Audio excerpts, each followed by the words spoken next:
Alright, welcome to AC Flora High School. I am not Jeff Rose, but this is AC Flora Baseball versus Irmo Baseball here at Falcon Field. So, Jeff, if you guys did not see on the Definite Fiction homepage, is over actually at lacrosse. It's dueling games here for the first and potentially, probably only time this year, depending on where and when AC Flora Lacrosse goes and plays in the playoffs next week. I think they're going to make it. I have no idea, unfortunately. It's been a really weird kind of lacrosse. I'll have to talk to Jeff.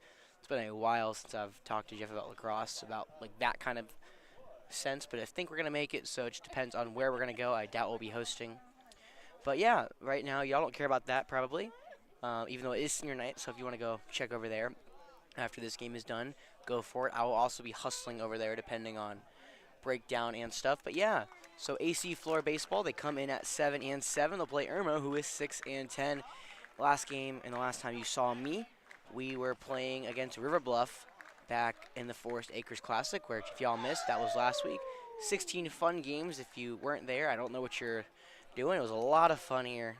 13 games for me over 4 days. It was definitely tiring, but I had a blast, and hopefully y'all had a blast listening to some great baseball, because a lot of good players in that tournament and a lot of good baseball was played during that. Fortunately, Flora talk more about that, but didn't have the showing they wanted to. But we'll talk more about that as the stream goes on and what the rest of the season looks for AC Flora as we move toward the playoffs. Now, again, that is not technically guaranteed, but with a win here today, it would look very, very promising that we will make the playoffs and potentially host. Again, I'll talk more about that later in the stream. So again, we play Irmo in this second of 2 games. So if y'all missed yesterday on Game Changer, very scary game. It was a 3-0 win for our Falcons in a team that low-scoring affair. A couple runs scored early, but Mason Burdett for the Irmo Yellow Jackets, he was brilliant on the mound. Unfortunately, for them especially, it was a loss. So we'll take it here over in Forest Acres. Falcons won at 3-0, and now they look to can stay undefeated in the region and move to 6-0. Tyler Hernandez actually on the bump today. I'm not sure how PA is going to work at everything, considering, again, it's senior night over at lacrosse, but hopefully we get some good PA out. Well, we'll go over how that game went. Not a lot of hitting, which has unfortunately been Flora's Achilles heel lately. However, you look at AC Flora, and they had a great game and a great win, which we will so gladly take.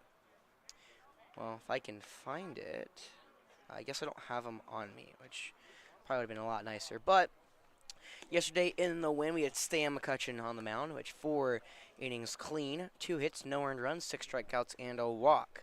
Everyone else, well, that was the fun part. We had Luke Schalke, who continues to pitch his best innings in a Falcon uniform ever. The junior went 2 innings clean, no earned runs, 2 hits, 1 strikeout, and a walk. And then, of course, our favorite Hank Collins was on for the save. His 3rd of the year. He pitched a clean inning, no hits, no walks, and a strikeout. So Falcons won that 3-0. Again, hitting was not our strong suit. We need to work it on that. A couple of RBIs really by Charlie Scott and Evan Smith. But again, as we'll talk to, hitting has been kind of the main problem for AC Flora. However, it's pretty easy to look over when Irmo doesn't hit either. Alright, so I have a modified stream because, again, the main stream deck is over for lacrosse with Jeff, so I don't think I can actually put people on bases. I can, what can I do, actually? I don't think I can do anything except change the score, so I may have to manually change the bottom of the inning. We'll go with that. Here we go, AC Flora, Tyler Hernandez. He'll deal the first pitch. The right-hander pitches high for ball 1, and we are underway. Your first pitch time is 6:55 here at Falcon Field. Falcons looking to get back up above 500. The Yellow Jackets of Irmo looking to break through, and that inside ball 2. Again, I definitely don't have a pitch count and or a strike or out, so I'll have to mess around with it. But only thing I can really do is change maybe the inning, so you'll know that, and the score.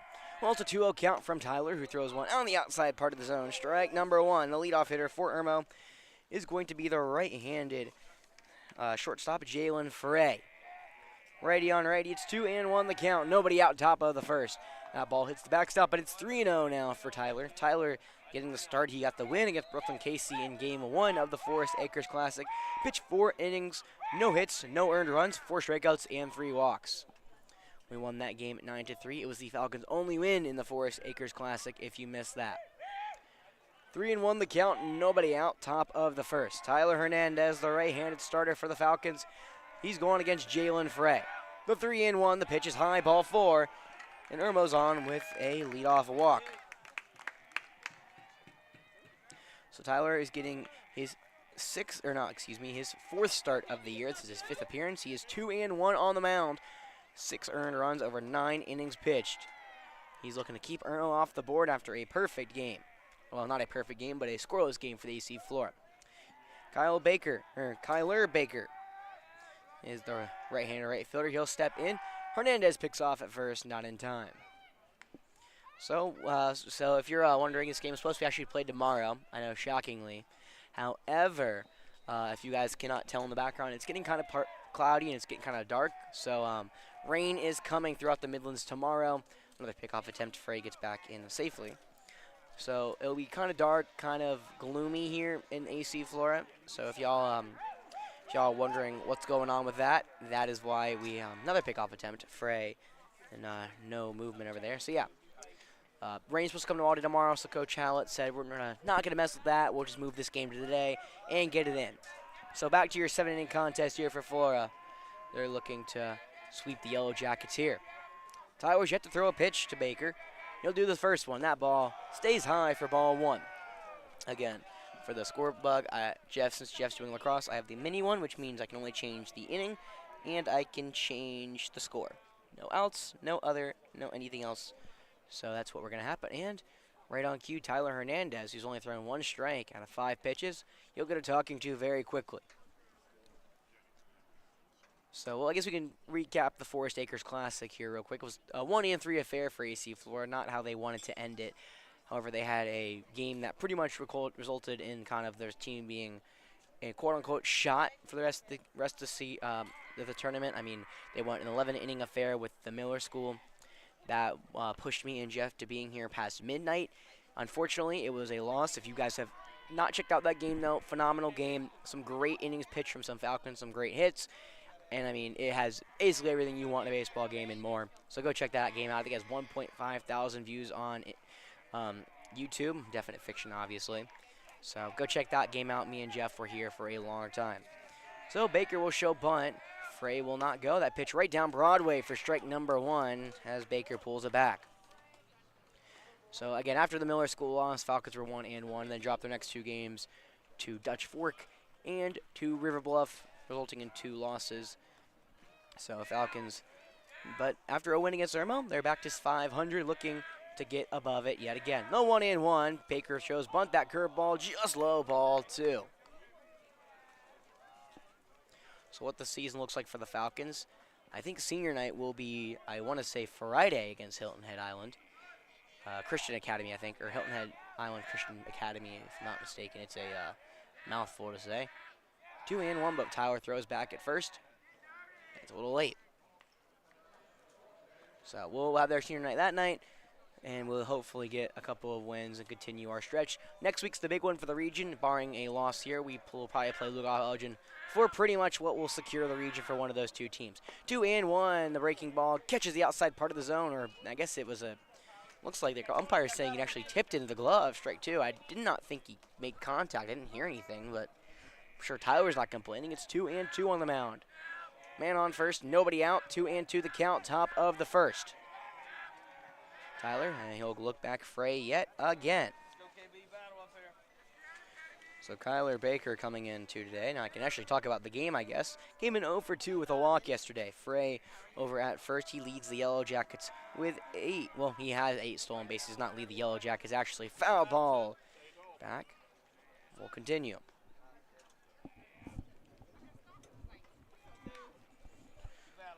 Leading Frey is second. He has 8 stolen bases. He's also been thrown out once, though.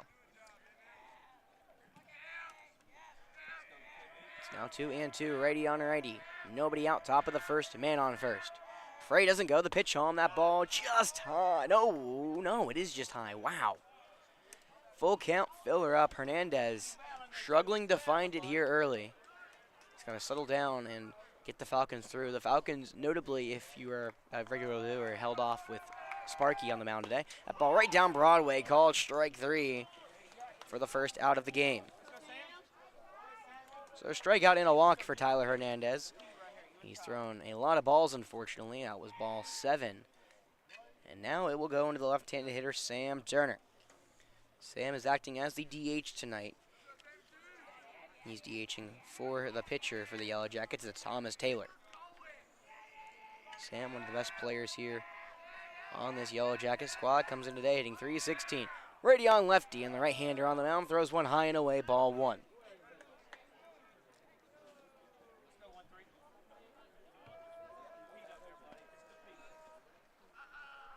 There's one out, top of the first, man on first. 1-0 the count. Tyler will come home. The lefty fouls that one back into the forestry of Forest Acres, and it's now 1-1.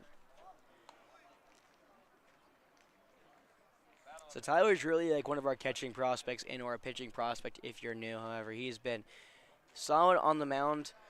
A couple players have gone as far as saying he's one of the best pitchers the Falcons have this year. 1-1 the pitch, high, ball 2. And it seems like Frey, even though he hasn't gone, he's kind of in the head. I mean, he seems to be going, and we saw Lucas Beal right there pop up really quickly and looking back at first. Frey, again, one to note, has 8 stolen bases this year. Irmo loves to move in the base pass. 2-1 the count, coming home Tyler. That ball stays inside against the lefty. It's now 3-1. Walt Turner, he has 13 walks on the season. That leads the Yellow Jackets. He's ahead 3-1 against the Falcons starter. 3-1 the pitch. That ball inside part of the plate, strike 2. Turner doesn't like it. Turner kind of moved back out. Umpire called strike 2 inside. Now another full count for Hernandez, the second straight with 1 down this time. Frey's over at first, top of the first. No score. That ball's fouled off, and we'll do it one more time. So the Yellow Jackets come in. They're looking to continue that streak. They made the playoffs last year, but lost in 2 straight games. They lost to West Florence, which was the eliminating game, just like AC Flora was last year at home. Now Frey will go 3-2, 1 out, ball swinging, strike 3. They're going to call foul ball. Turner caught a piece. It looked like, I didn't think he caught it, but it just got a piece of it. And Frey, who was moving, will have to go back to first. So full count, 3-2, 1 down here in the top of the first. Frey, a speedster's over at first. Hernandez, the right-hander, he'll come home this time. That pitch right down Broadway, strike 3, and Turner can't believe it. Back-to-back strikeout looking, and there's 2 gone here in the top of the first. Well, Ty Rivers will dig in now for the Yellow Jackets, and this man has been on fuego.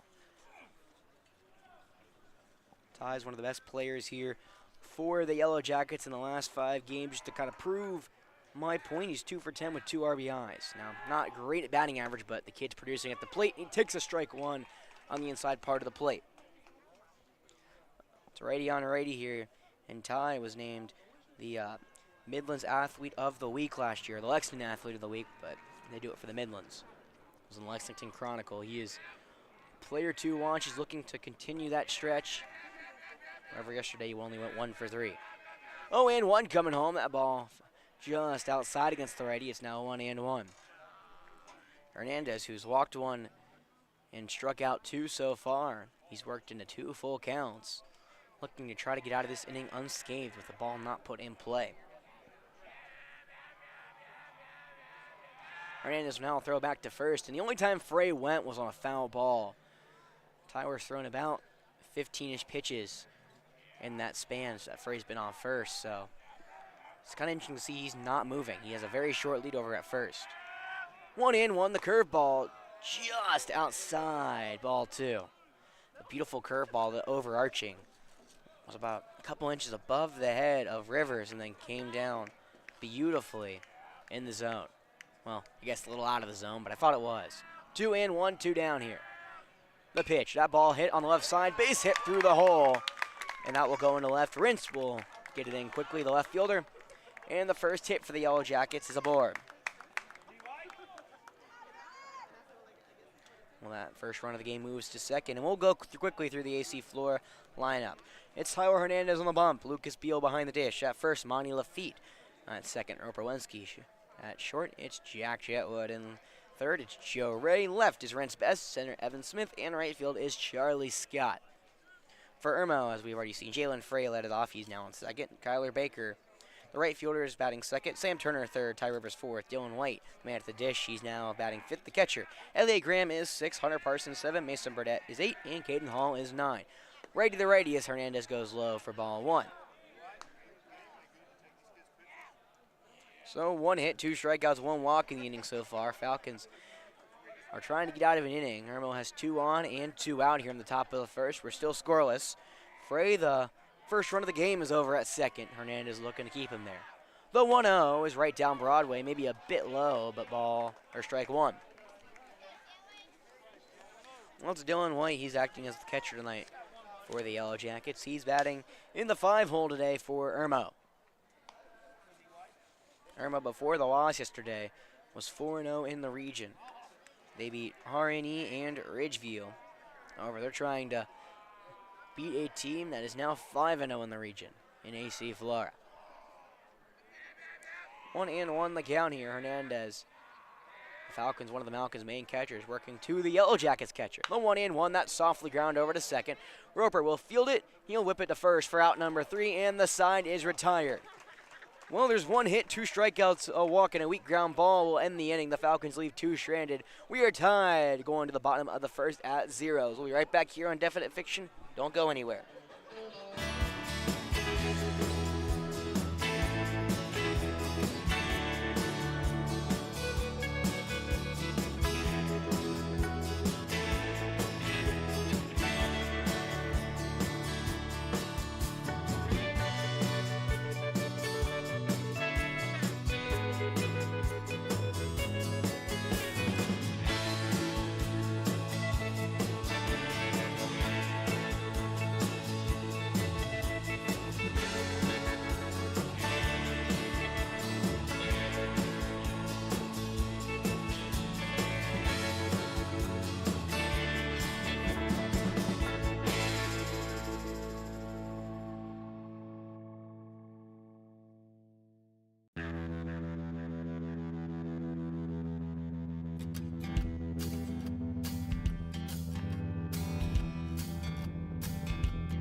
So I'm going to come back on a little early. We're going to give you those Irmo starters real quick.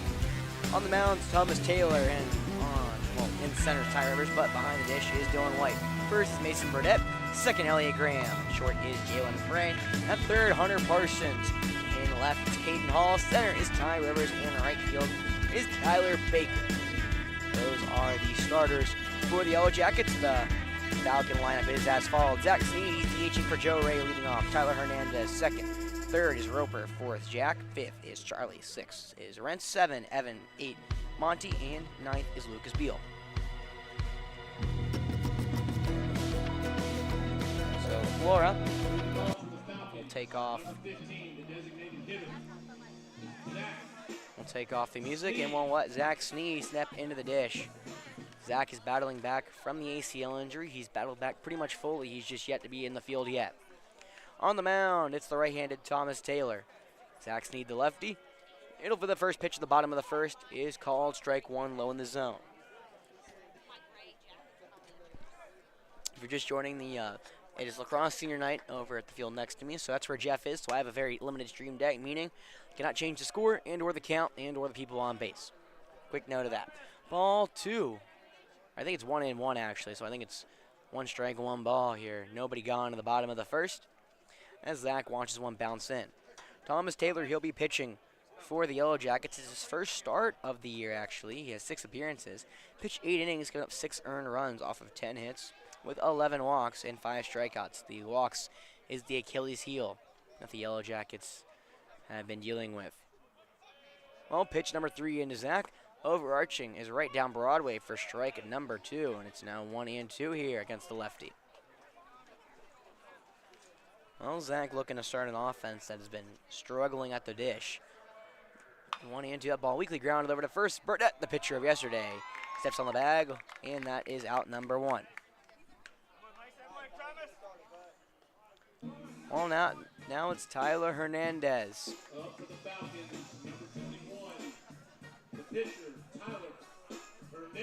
Well, Tyler, it's pitcher on pitcher here tonight.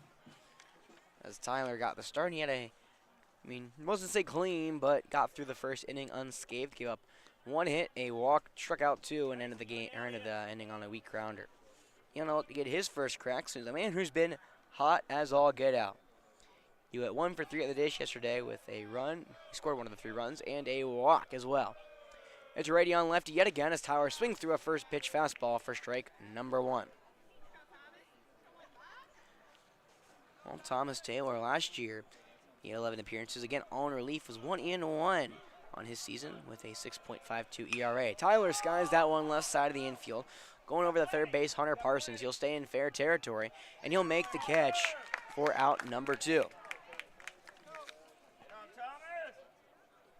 So Roper Wensky, he'll try to dig in and jumpstart the offense. Roper has been solid. He started off very hot, just somewhat, I wouldn't say cooled down, but he hasn't continued his hot streak.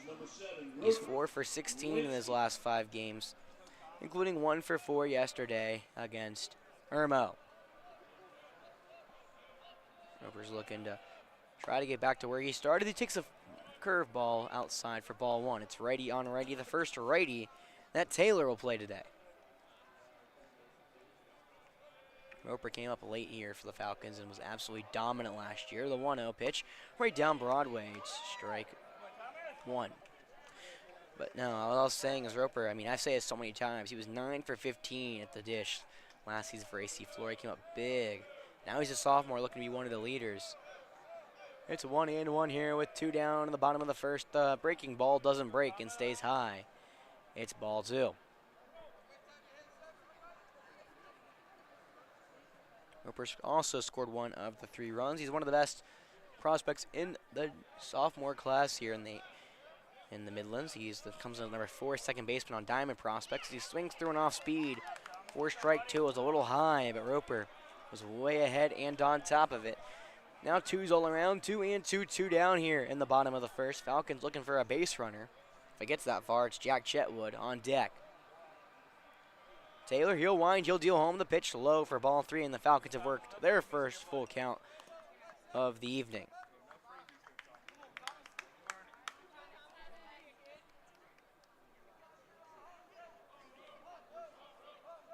Thomas did pitch last year against Flora, gave up 5 earned runs in 1 inning of work. The full count pitch stays high for ball number 4, and the Falcons do have a 2-out base runner. It's Roper's 6th walk of the season, and he'll take first.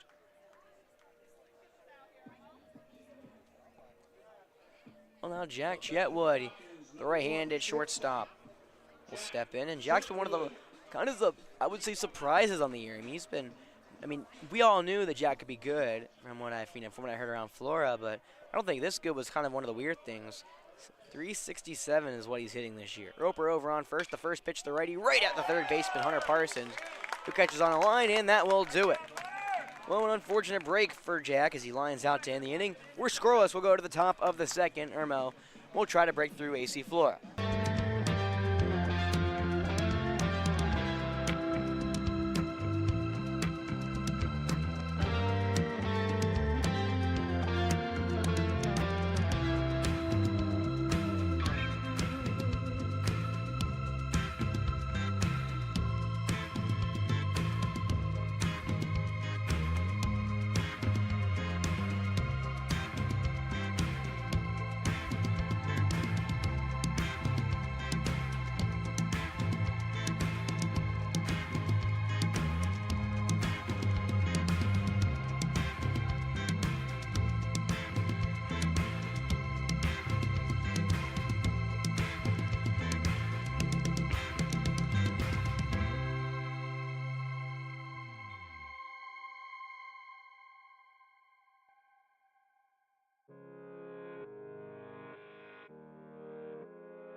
Well, the music takes us to the top of the second. We're scoreless here in the Midlands. It's Elliott Graham first at the dish.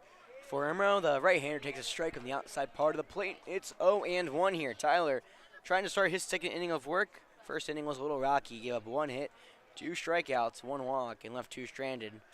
Keep the game at 0-0, and now his first hit by pitch. He hits Elliott on an 0-1 curveball. And yet again, Irmo is a leadoff base runner. So again, if you're just joining the stream, Jeff is over at the lacrosse field. Probably the last time I'll say this, so excuse me, but Jeff is over at the lacrosse field. So he has the bigger stream deck, meaning I have the smaller one, meaning all I have here is runs and what inning it's in. I cannot put any counts up and or people on base. So if you want to know what's going on, you have to listen to my lovely voice. First pitch to Hunter Parsons. He puts a bunt down right back at Tyler. Tyler will only go to first, and he'll flip it there. The first run of the game will now go to second base. So the right-handed Parsons puts down a bunt right back at Hernandez. That'll make their one gone here on the top of the second. Still scoreless. And now Mason Burdett, the pitcher from yesterday, will step into the dish. Burdett is not known for his hitting. He didn't even take a swing yesterday. He went 6 innings in the loss, only 2 earned runs off of 4 hits. He struck out 7 Falcons and walked 2. However, he comes in at 2 for 12 at the dish. The right-hander will look to see if he can jumpstart this Irmo team tonight. The right-hander deals that ball. We could ground it over to Roper at second. Roper fields it on the hop. He'll whip it over to first for out number 2. That allows Grant to move to third, though. But there's 2 down here in the top of the fourth. So Caden Hall has a big time. Oh, Jeff's over here. Everything okay, Jeff?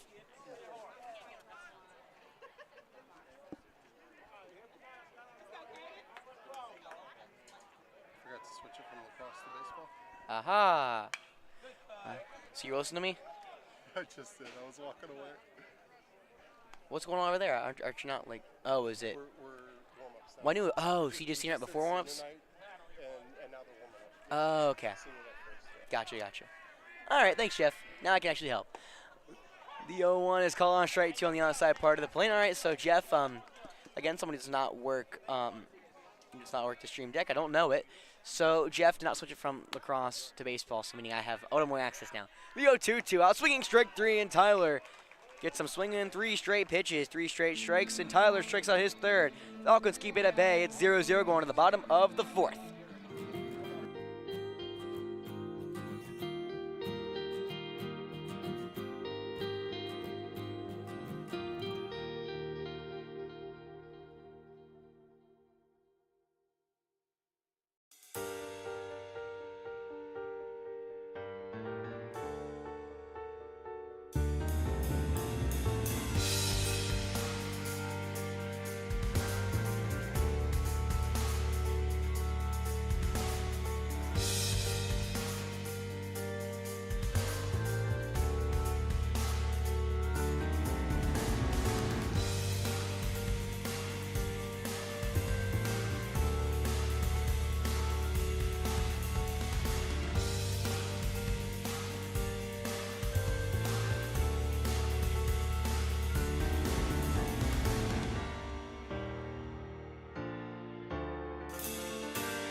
Well, they finally stopped the music for us. Now we'll go to the bottom of the second. It's Charlie Scott leading off for the Falcons.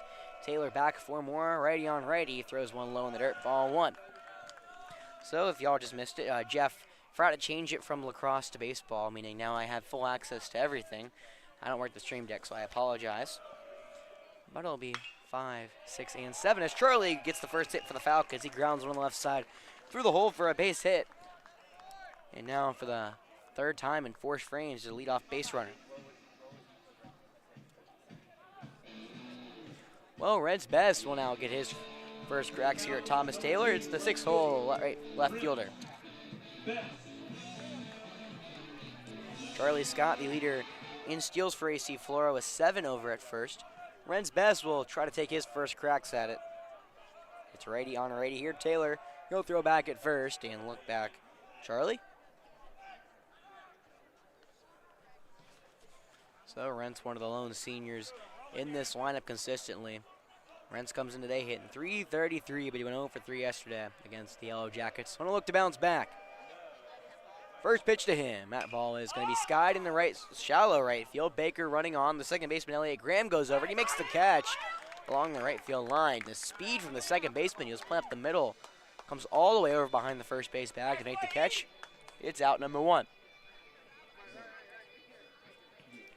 So Evan Smith will now step in, the other senior that's regularly in the lineup. Looks like the new walk-ups here for AC Flora. I'm not exactly sure if they're permanent or not, because with they're kind of very loudly played and the regular PA announcers over at lacrosse. So we'll have to see. Well, now Evan Smith, he'll try to make some magic happen. There's one down here in the bottom of the second. Runner on first, that's Charlie Scott. Evan went 1 for 3. He's keeping his steady Eddie, his .333 batting average. First one bounced in the dirt. There was running no matter what, and Charlie Scott will take second. Charlie grabs his 8th stolen base of the season in the first run of the game. Now moves into scoring position for AC Flora. That was ball 1, so Falcons are now ahead 1-0, and Evan Smith on cue looking to hit home what would be his 10th RBI of the year. He's chasing Jack Chetwood. Now Evan will show bunt as Taylor will now look back at second. So Falcons got, or well, not Falcons, but the Yellow Jackets got some free information right there. They got to now see what's going down on the Falcons side of things. Evan looking to lay down a bunt. Can't say I potentially love it. I mean, I'd rather just try to hit the first run of the game home. Now Evan shows swing the curveball. Catches the outside part of the zone. Strike numero 1. It's 1-1 against Evan. 1 down here in the bottom of the second. That first run of the game, standing at second base in the form of Charlie Scott. It's righty on righty. Taylor, he'll wheel, he'll deal home the pitch. Swinging strike 2 on the outside part of the plate. Evan looks like a changeup, couldn't catch up to it. On deck is the first baseman, Monty Lafitte. Then the Falcons have the 9-hole Lucas Beal up in the hole. Evan is behind 1-2. Looking to stay away from his 9th strikeout here this year, which will tie Joe for the lead. 1-2, that pitch in the dirt. Charlie broke for third, and they'll slide in safely. Another bouncing ball. Both pitches that Taylor's bounced in, Charlie's been able to move up on him, and it wasn't because they got away from the catcher White. It was because Charlie was moving anyways. So 2-2 the count here. Again, the first run now 90 feet away for AC Flora. Dark clouds rolling into the Midlands. Rain should hold off, though, this game. 2-2, the pitch bounces in yet again. However, it stays in front of White. It's now full count here. 3-2, 1 out in the bottom of the first. First base is open for Evan Smith, who now has a chance to get his 7th walk of the year. However, he and everyone else are very far behind the leader in walks, Tyler Hernandez. Full count pitch, coming home, the off speed, Evan fouls that one back. That's close to the net, and it will get over it. Falcon fans move away from it, and we'll do it one more time. So Taylor is not going long. He's not used to going long in these games. We'll see how far the Yellow Jackets push him. They're trying to take one from the Falcons here in this 2-game set that they're playing. Again, back-to-back days because of the dark side you guys can potentially see as the lights now officially come on at Falcon Field. 3-2, 1 down. Taylor, you'll come home with it. The pitch, way high, ball 4. Falcons now have first and third with 1 out.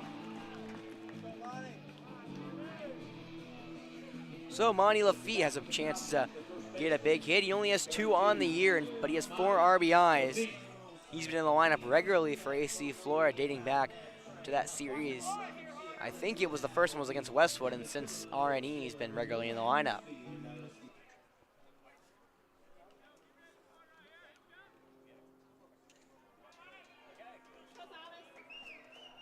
Well, Thomas Taylor has now worked himself into some trouble. It's first and third, 1 down in the bottom of the second. We're scoreless at 0. Monty Lafitte at the plate looking to change it. First pitch, he shows bunt. That pitch way high over his head. Now let's throw back to first. Did he get him in time? No. So what happened was with the bunt, Burnett, actually the first baseman, started crashing in, meaning when the snap throw back to first, Dylan White, the catcher threw it. Evan was able to get kind of behind it because Burnett was too far up. So a nice little break for the Falcons, and I think they were looking for the suicide squeeze there from Lafitte. Well, the third baseman now, Parsons, very much in the infield grass. Burnett over at first holding Smith. Now shows bunt again, that ball outside, throw back to first, and now Burnett gets him loose, and now the runner will try to come home. Stott will slide in head first with the first run of the game. Falcons use some trickery there and steal a run here on the Yellow Jackets. Well, we'll try to kind of quickly recap what just happened. So Monty showed bunt again, it was way high for ball 2. Well, the first baseman, or first base runner, Evan Smith, broke for second right as the snap throw back to first, what happened on the last pitch happened. And right when he threw back to first, Charlie Scotty was about a third of the way down the third base line, came home and slid home with the first run of the game for AC Flora. So it's 1 down, 2-0 the count here against AC Flora. Falcons now have a go-ahead, another run over at second. Not a go-ahead, but another run they would love to go ahead and cross the plate. It's 2-0 against the right-handed Lafitte. 1 down. He shows bunt yet again. He puts that foul down the third base line. So Monty now trying to put an insurance run over at third. Again, on deck is Lucas Beal, the catcher, and then in lineup will turn over for AC Flora.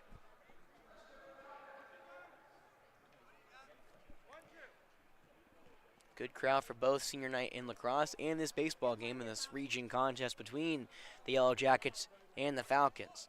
AC Flora trying to move to 8-7 on the season. Irmo will move to 7-10 with a win.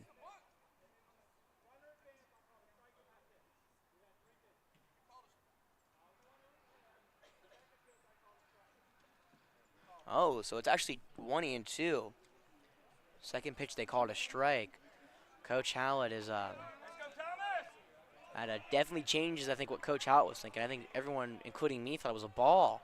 Umpire called it the strikes. Now it's 1-2, 1 down, meaning Monty has to swing. The 1-2, the pitch. That ball's high, but it's skied into left field. Hall going back into the gap. Now a long run, and he'll run it down. The left fielder tagging, now trying to go to third. Evan Smith, that ball into third. Not in time. Well, it is in time. Not in there for Evan Smith. Caden Hall.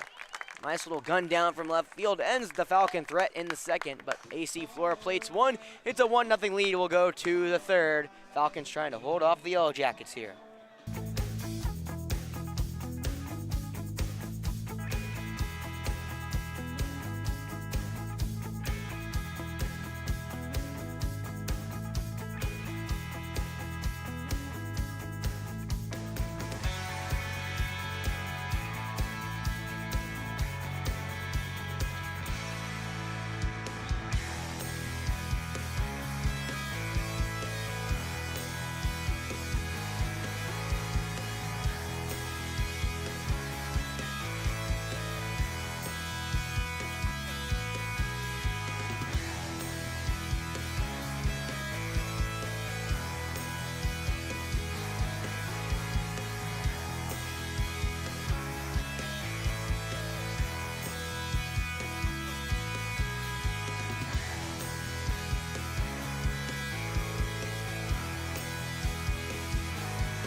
Welcome back here to Falcon Field. Top three incoming, and the leadoff hitter for the Irmo Yellow Jackets is the leadoff hitter, Irmo. They'll have the top of the order. It's 1, 2, and 3 up. Tyler Hernandez looking into his third inning of work. He gets Frey swinging strike one right down Broadway. Well, the Falcons grabbed the 1-0 lead after some trickery. It was a long story short. Evans tried to steal second, and Charlie Scott from third came home to score the first run of the game. Now AC Flora looking to keep that game at 1-0. That pitch just a little outside. Ball one against Frey. Frey got aboard with a walk back in the first, but he was left stranded at second.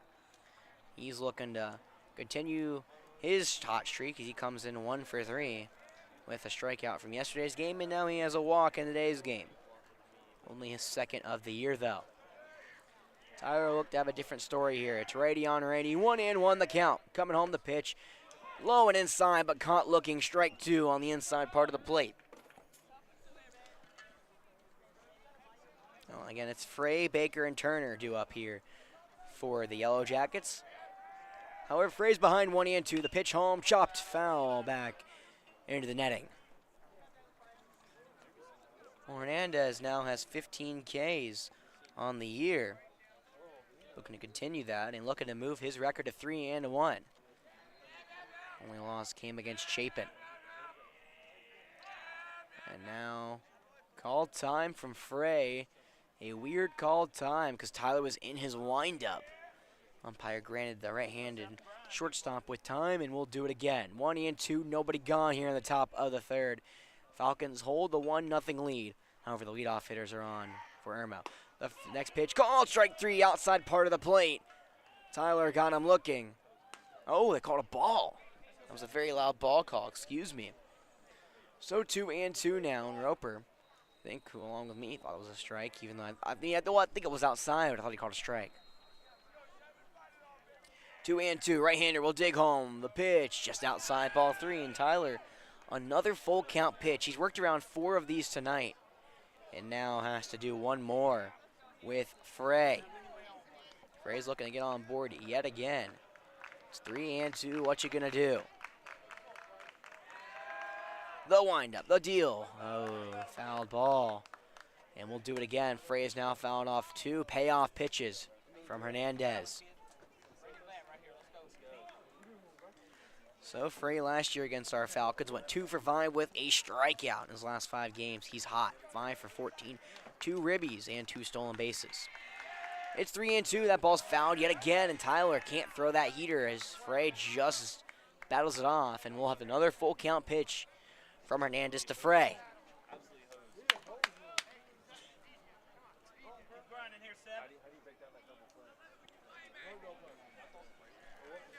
Falcons only surrendered 4.5 runs in their games. The full count coming home. That ball lined in the center field, going over to his left, Evan Smith. He'll have room in right center. He'll make the play for out number 1.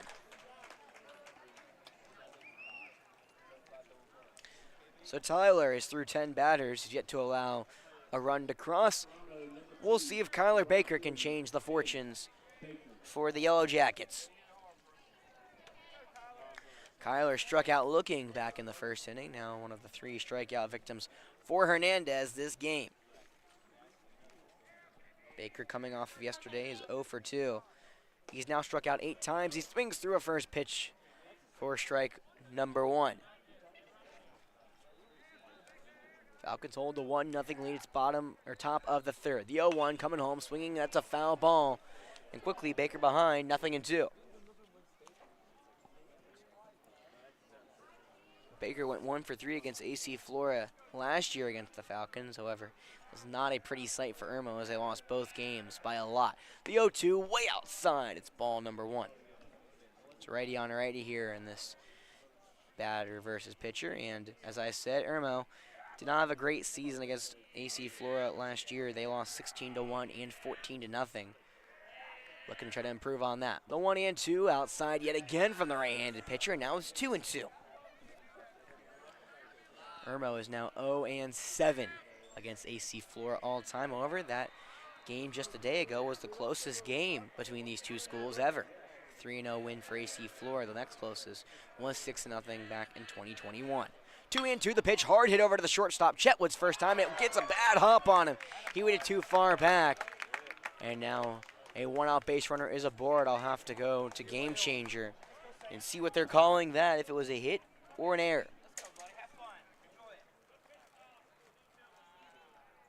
Number 13 for Irmo, Turner.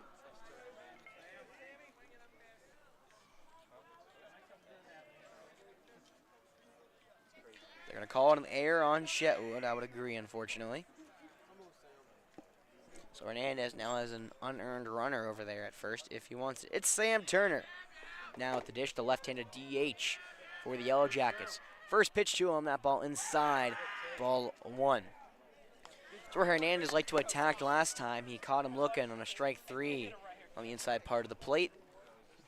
That was the second of 3 strikeout victims for Tyler on the bump. Turner is slugging this year. He on base for 50% of the time as he fouls one back over me. And it'll be 1-1.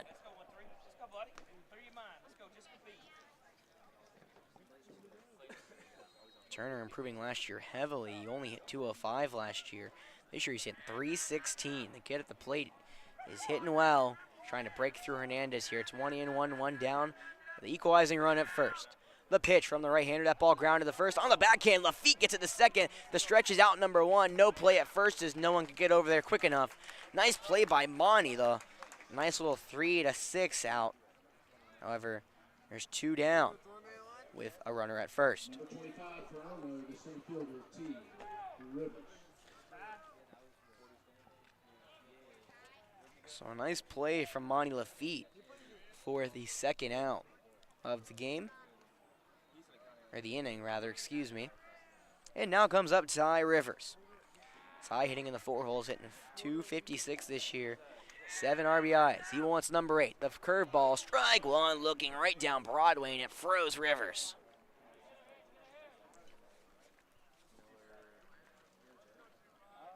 Ty, another player very much improved in this Irmo squad. Hit 190 last year. Now hitting 256, but he did reach with a single, so it was a little up after last at-bat. That curveball stays inside and low for ball 1 against the right-handed hitter. Another right-hander on right-hander matchup. Not many lefties here in this Yellow Jacket lineup. We'll see if Tyler can continue to work against him. Ty has the only hit for Irmo in the game. He singled to the left side of the infield. That ball shot down right field, but foul ball out of play. Irmo's worked some great at-bats against Tyler, multiple full counts. This was not one of them. Rivers took a 2-2 pitch into left field last at-bat. Last year he didn't appear at the plate against the Falcons. Now runner goes, pitch in the dirt, ball 2, as that's going to allow Turner to steal second. Something the big fella has not done this year a lot, but he has now 4 on the season. Well, 2-2, 2 down. The equalizing run at second here in the top of the 3rd. The Falcons hold the 1-0 lead. The pitch home, way outside, ball 3. Another full count here, as I said, for Tyler Hernandez.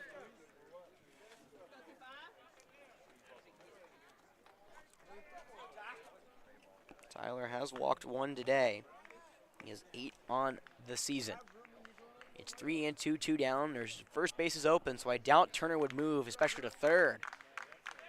The full count coming home. The curveball got him looking. Strike 3. Tyler Hernandez breaks one right down Broadway and leaves a man at second. It's a 1-0 lead for AC Flora. We'll go to the bottom of the 3rd.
It's 9-1 and 2 due up here as the bottom of the third is on deck here at Falcon Field. I welcome you back. AC Flora holding that 1-0 lead against Irmo. They're trying to improve on it. Again, my name's Alex Ross. If you guys aren't familiar with me yet, Jeff Rose over doing senior night for lacrosse. So you're dealing with me tonight. It's the bottom of the third. Falcons lead 1-0. Lucas Beal, the right-handed catcher, watches a curveball go in there for strike number 1. Right down Broadway, if I might add. So Lucas, he was set to be on deck. However, Evan tried to tag from second to go to third, and a fly ball to right field or left field, and he got thrown out. So now it's 0-2 against Lucas. As another pitch goes right down. Taylor, the right-handed pitcher, working into his third inning of work. The pitch, that ball is high to the left side. It will find the forestry and go out of play. We'll do the 0-2 one more time.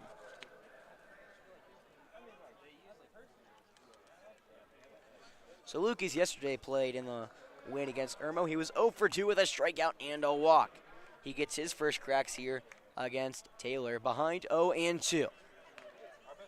For the Falcons, it's Lucas Beal, Zach Sneed, and Tyler Hernandez due up here in the bottom of the third. Nobody gone, 1-2.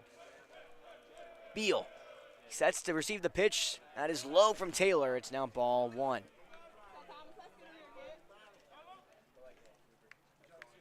I guess that first pitch was called a high, so it's ball 2. Pitches that I didn't think were happening. It's 2-2 now to Beal. The pitch, low, ball 3, and Beal's worked it full.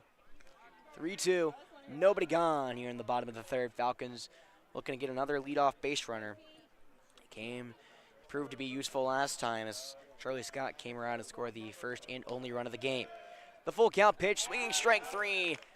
That curveball, beautifully in there from Taylor.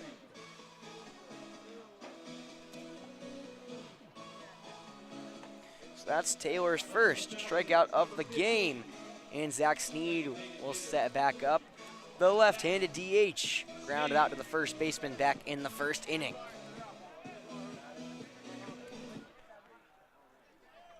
So Sneed has been a regular now in the lineup as the DH position. He was the quote-unquote walk king for AC Flora last year. Had 27 of them in the campaign over the 2023 Falcons. He has 5 now in around 7 games here for AC Flora. Zach, when he's in the field, regularly plays shortstop and third base. However, so far they have not put him in the field. I bet that will change very soon. Oh, 1 down here, bottom of the third. Righty on lefty is the right-handed Taylor. He'll deal the first pitch to Zach. It's way high for ball 1. Well, against these Yellow Jackets last year, Zach went 0 for 4 with 3 walks. He's yet to find a hit against them in his 2 years now of playing them. The 1-0, that one's skied foul right behind us. And we'll go to 1-1 as that pitch was low in the zone.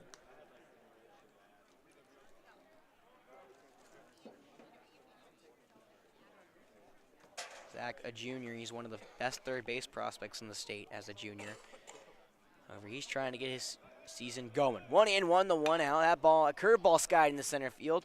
But Ty has a play on it. He'll creep up after the warning track and make the play for out number 2. Looks like Zach just missed that curveball. And there's 2 gone here in the bottom of the third. And Tyler Hernandez will come up now.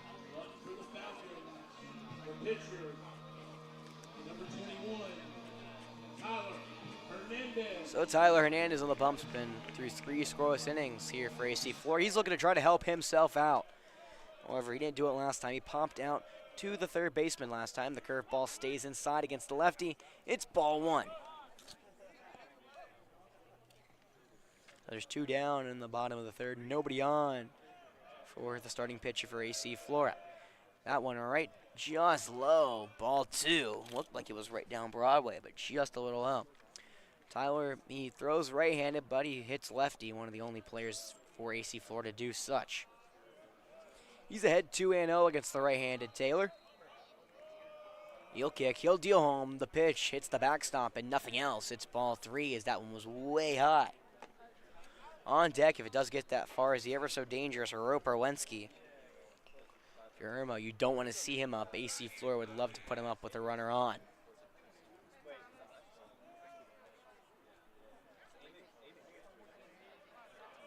The 3-0 from Taylor. He'll come home. That pitch just got the inside part of the zone. Strike number 1 against Hernandez.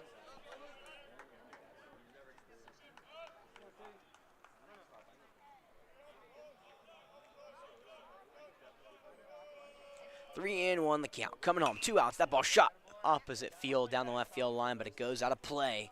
It's now a full count here for Hernandez. Irmo trying to keep this 1-0 lead at bay and go into the 4th. Falcons have a full count at the plate. 2 down here for the starting pitcher, Tyler Hernandez. The full count pitch coming home. That ball grounded over to the left side. Third baseman through the hole. Parsons couldn't field it. And a 2-out base runner is on for AC Flora. I'll see how they rule that one in a second. Looked like a routine play for Parsons. He just messed up.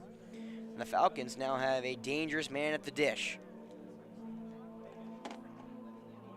Stepping to the plate for the Birds, second baseman, number 7, Roper Winsky. So I rule that an error on the third baseman, meaning Roper Winsky will have a runner on with 2 outs.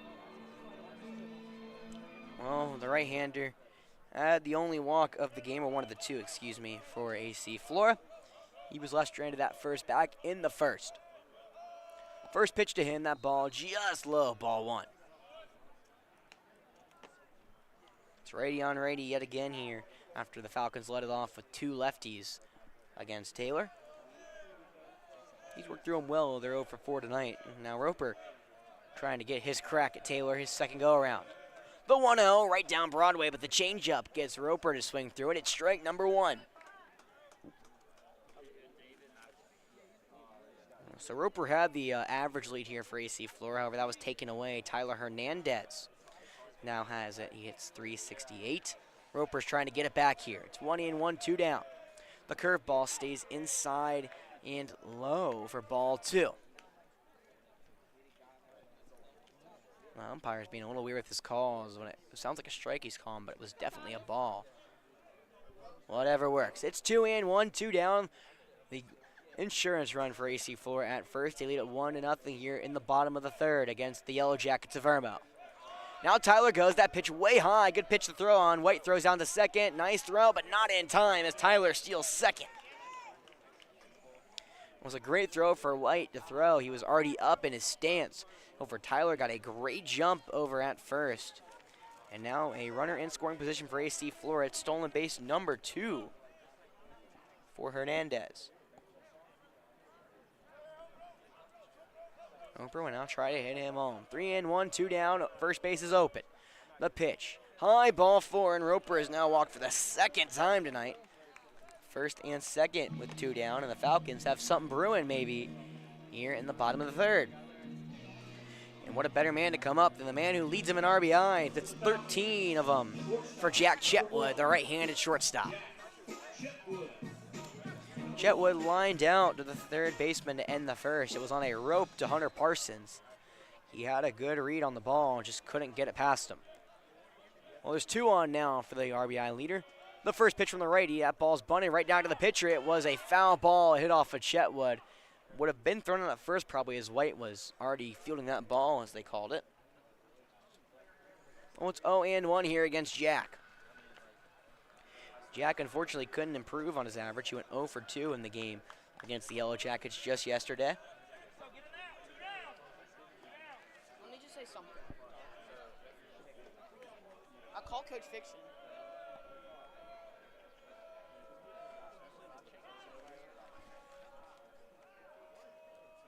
Well, after a time mound visit, it was a long time from Taylor, so Chetwood called time. It's 0-1, 2 down. 2 on for one of the hotter hitters here in this Falcon lineup. They need some offense. The pitch, high, ball 2, throw back to first, way behind him. Didn't look like Roper got too big of a lead. White's done that a couple times today. That one doesn't work, and the count will go to 1-1. Chetwood is 4 for 12 in his last 5 games, has 2 RBIs. He's looking for some more damage here and try to jump start this Falcon offense that's been very quiet these last 5 games.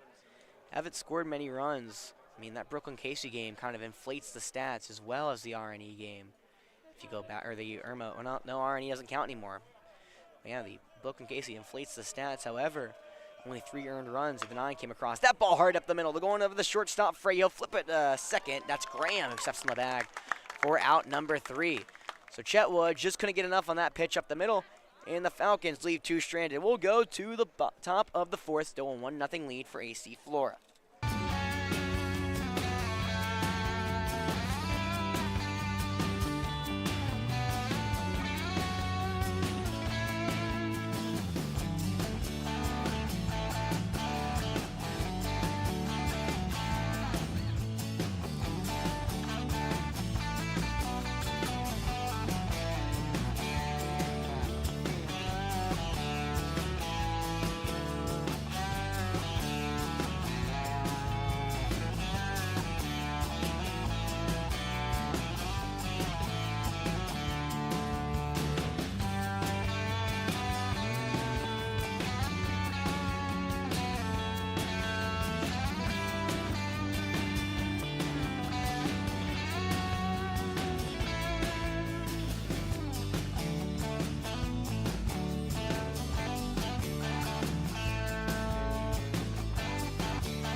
We are back here in the Midlands. Welcome back to the capital city.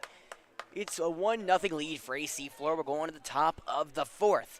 It's 5, 6, and 7 here for the Yellow Jackets. As the right-handed catcher, Dylan White, watches one go low for ball 1. Hernandez, the right-handed pitcher, out for inning number 4. So far, only allowed 1 hit, struck out 4, walked 1, and hit a batter. He's allowed no runs to cross, though, so we'll see if that can continue here for Hernandez.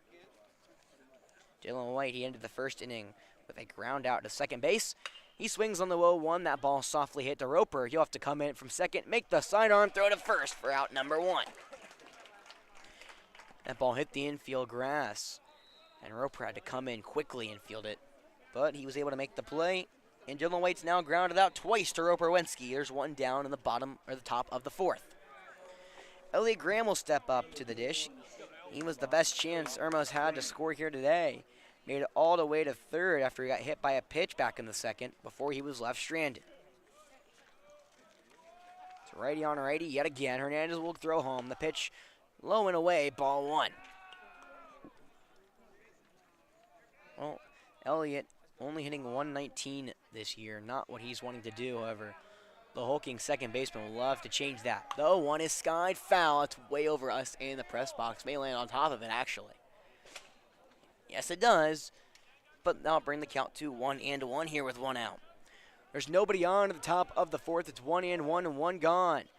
Falcons hold the 1-0 lead here against the Yellow Jackets, who are looking to break through. Tyler Hernandez at the dish.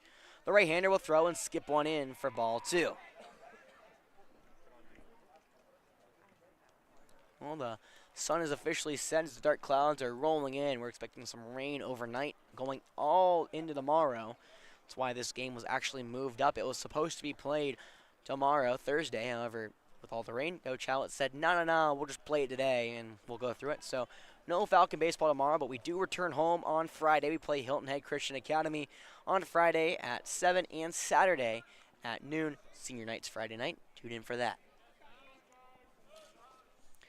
It's 2-1, 1 down. Nobody on the base pass for Elliot Graham. The right-hander will deal home that pitch. Swinging strike 2. And Hernandez evens that count back up at 2-2 here with 1 gone. Hernandez looking for strikeout numero 5 here tonight. Elliott looking for the 2nd hit for the Yellow Jackets. They've been limited to 1. That was a single to left field by Ty Rivers back in the 1st. The 2-2 from Hernandez. That pitch, fastball just fouled back, goes outside, but Graham offered to put it into the net.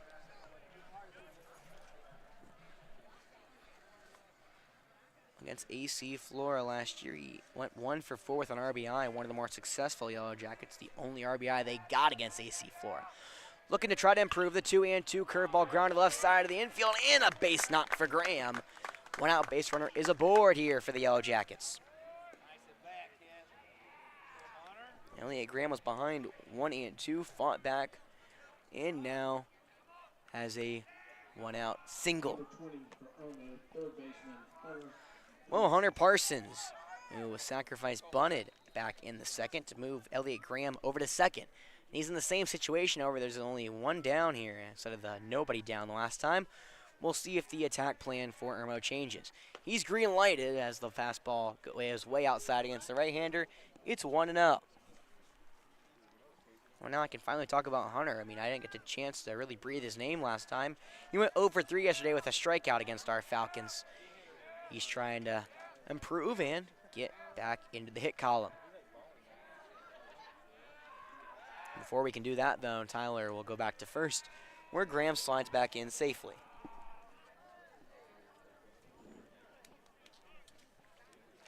That was the second hit of the game allowed by Hernandez. He struck out 4 and walked 1, looking to try to keep the runners off of home plate. But he'll throw back Graham yet again.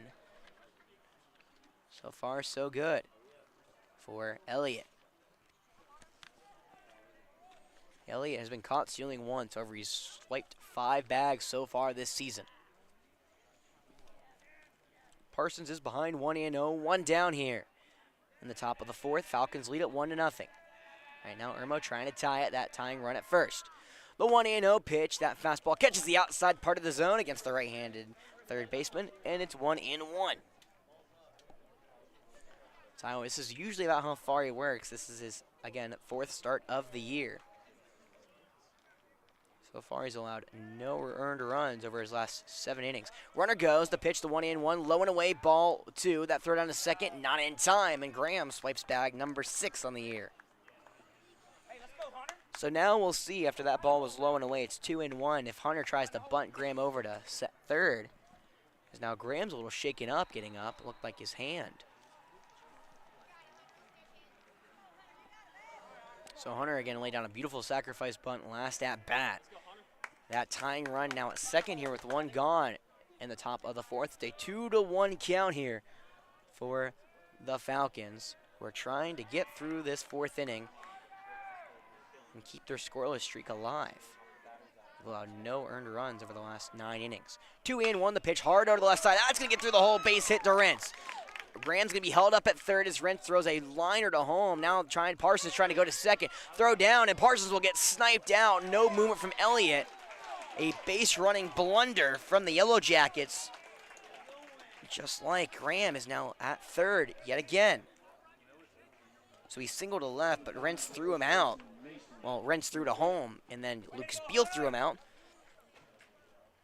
And there's quickly 2 gone now, after it looked like something was brewing for the Yellow Jackets.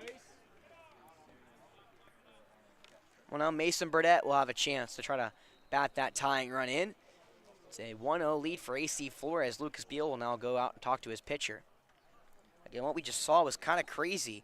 Parsons grounded over to the left side. It was a base hit to Rentz in left field. Elliott Graham was held at third, so the tying run did not come and score. Rentz threw a dart to home, which was so good choice by Elliott. But then Parsons, who hit the single, tried to go 2, which got thrown out by a country mile. So there's 2 gone. Tying run at third. Same situation we were in the second. So Mason Burdett, he'll try to change that real quick. First pitch to the right-handed first baseman, just outside, ball 1. Tyler, the right-hander on the bump, trying to work through his 4th inning. He's behind 1-0 against the right-handed first baseman who was pitching yesterday and was a beautiful game for Burdett. Just couldn't come in with the win. The 1-0 way high for ball 2. Burdett, after the loss, that was his first loss of the year in 8 starts. He's pitched 35 total innings here for Irmo with 56 strikeouts. Pretty crazy number. Right now, though, at the dish, he only has 2 RBIs, looking for lucky number 3. 2-0 the count from the right-handed pitcher right down Broadway for strike number 1. Falcons trying to extinguish yet another Irmo threat who's had a base runner on in scoring position in every single inning. It's the top of the 4th, mind you. 2 in, 1, 2 gone. Hernandez will come home. The pitch just a bit outside, and first base now opens up for Burdett. It's 3 in, 1, 2 gone. The tying run at third. Burdett would love to get his 3rd hit on the year. He grounded over to Roper at second in his last at bat in the 2nd. The 3 in, 1 coming home. That ball kicks some dirt up. It'll be ball 4. Lucas Beal gloves it though. No movement. Hernandez walks batter number 2 of the night. And now what should happen was a bases loaded situation for Irmo. However, with Parsons being thrown in at second, it's now 2 gone and runners at the corners. Well, quick mound visit here from the pitching coach for AC Flora. We're trying to get their right-hander through this 4th inning, and we're 9-hole up. We're going to go to break real quick with some music. I'll be right back.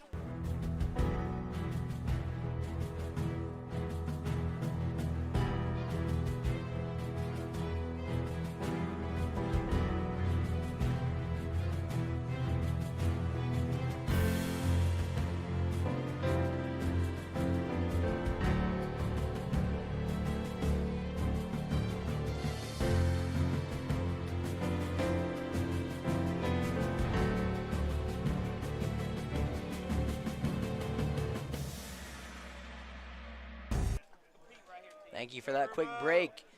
At mound visitors, runners on the corners, 2 down. Falcons are up 1-0 here against the visiting Yellow Jackets. We're trying to break through. It's the 9-hole. Caden Hall, who is one of the 4 strikeout victims from Tyler, is up. Another righty-on-righty matchup, and Tyler trying to get through this inning. The first pitch to Caden, way outside. It's ball 1. There is action over there in the Falcons bullpen. With the angle I have, I can't see who it is, but potentially they may come in if Tyler can't get through Hall. The tying run just 90 feet away at third. The 1-0 to Hall. That ball low and away now. It's ball 2. AC Flora, they've outscored Irmo 4-0 here so far in the 2 games. However, Irmo is trying to tie this game up and break through AC Flora, get their first run against the Falcons since game number 1 of the 2 back a year ago. They actually put one across against Grant Loggins, the USC commit. 2-0, runners at the corners, 2 down, top of the 4th. The pitch home, that grounded weakly to the left side, through the hole, base hit, and Irmo has tied it. Elliott Graham comes home and ties this game. That ball sharply thrown in the 2nd. Burdett slides back in, and Caden Hall produces. It's an RBI single, and we're tied at 1. That wasn't particularly hit well, but it found the hole nonetheless. And Hernandez gives up his 4th hit of the game and his first run in the last 2. And that may be all for the right-hander.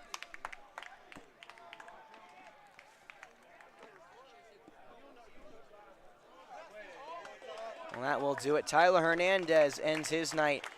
3 2/3 innings pitched. He's got both runners on board or attached to him. Falcons will go to the bullpen. We'll be right back here at Falcon Field.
Welcome back to Falcon Field. There's trouble brewing for AC Flora. There's 2 on, 2 out. In comes a starter for AC Flora, Carter Harrington. The idea must to get 1 out. He'll face the leadoff hitter, Jalen Frey. It's a tied game, 1-1. Righty on righty, Carter goes home. Strike 1 outside part of the plate. So Irmo is yet to score against AC Flora, put their first run of the year across against our Falcons. RBI single for the 9-hole Caden Hall. Tyler Hernandez has both runners attached on base. We'll tell you his final line once the inning is over and or once everything levels itself out. Frey has a team lead 8 RBIs. He has 2 more staring him on the base pass. He's behind 0-1. Harrington comes home. The fastball just outside. It's ball 1. Again, Carter has only worked starting-wise for AC Flora. He has 4 starts and 1-3 record, but looks like they're going to, with 2 games coming up, we're going to try to get 1 out with Carter and then move toward the rest of the bullpen, is what I have to assume is going to happen here. It's 1-1, 2 down. Runners at first and second to Frey. The pitch low, ball 2. On deck is Kyler Baker if it gets that far. AC Flora just trying to keep this game at 1-1. They led 1-0 since back in the second. It's the top of the 4th. Irmo trying to get their first lead against the Falcons in what would be multiple years, if maybe ever. 2-1, 2 outs. The pitch home, swinging strike 2. He blew a fastball right by the right-handed shortstop. And Carter Harrington 1 strike away from getting out of this inning.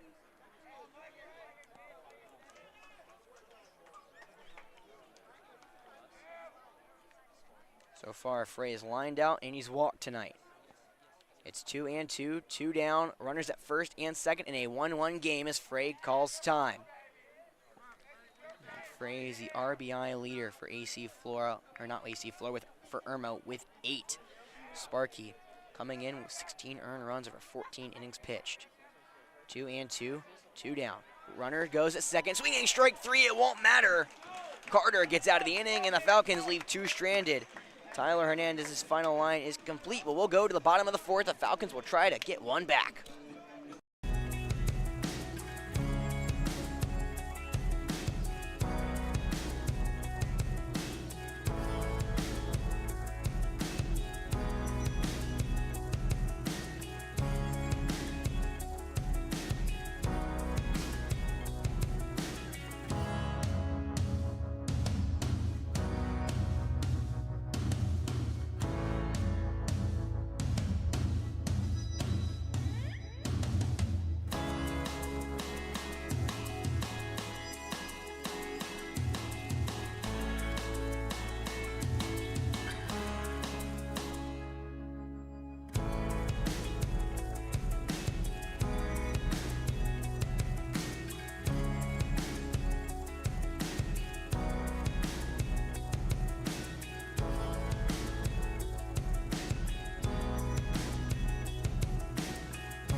Welcome back to Falcon Field. Inning number 4, bottom part. Charlie Scott swings for an off-speed. Strike 1. Taylor back out for more. Ooh, all right.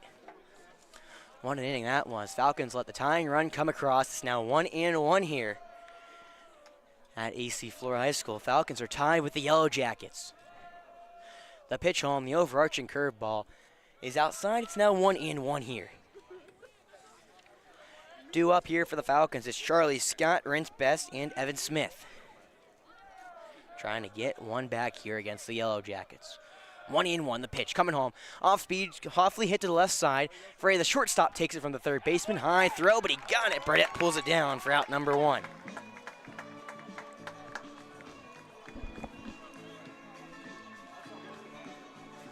Looked like that ball was in the middle of Frey and Parsons, the shortstop and third baseman. Frey took it from Parsons and threw it to first.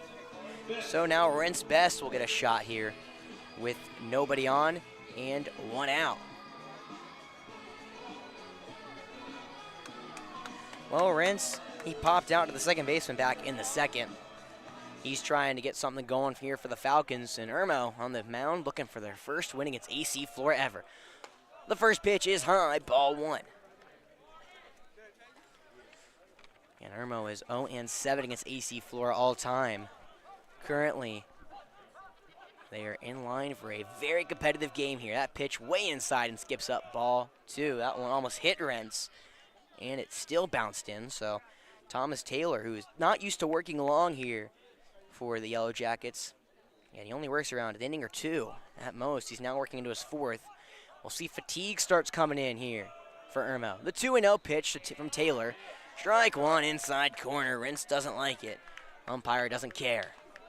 It's 2-1, one gone. Bottom of the fourth. Falcons and Yellow Jackets are tied at one apiece. Rents trying to get something going here for AC Flora, the 6-hole. Watches one just go low. It's ball three, and the Falcons now have a chance to get a runner on. Rents Best would love to do so. He wants his third walk of the season, and on deck is Evan Smith. Taylor. He'll kick. He'll deal home. The overarcher. Strike two on the outside part of the dish. Just caught the corner, and Rents was about to walk out of the box. Rents is a solid one homer on the year, and he's the only Falcon to homer this year. He has 11 RBIs. He's trying to get something going. The full count inside, ball four. Rents draws a full count walk, and the Falcons have some life here. There's our first man on first. One down here for Evan Smith as I swear they continue to pump in this audio hard. Well, that's Taylor's fourth walk of the day. He has 15 walks this year now. So far, none of them have come back to bite him. The only man to score was Charlie Scott, and he has the one and only hit for AC Flora today. Kind of weird how that one works out. Well, now the right-handed center fielder Evan Smith will dig it against the right-handed pitcher. He was one of the walks last time, and he actually got thrown out at third on a little base running blunder here from AC Flora. Man at first, one down, that's Rents. When they're going to check him back, the pickoff attempt was actually a good one, just not in time. Rents does have 2 stolen bases this year, but he was thrown out. That throw-out was a big one in Miller, and it kind of let the Mavericks sigh of relief. There is work over there in the Irmo bullpen. Right now, though, Taylor, they just want him to get through this fourth inning and keep the game at 1-1. Third baseman Parsons creeping in, expecting bunt. They're going to have Evan swing at that. Pitch is way high, though. Evan never showed bunt or never even acted like he was going to. So I'm assuming they're going to keep him there. That man in the bullpen for Irmo looks to be, well, if I can find him, that'd be awesome.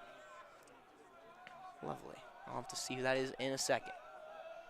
The 1-0 swinging strike one. Blew a fastball right by Evan.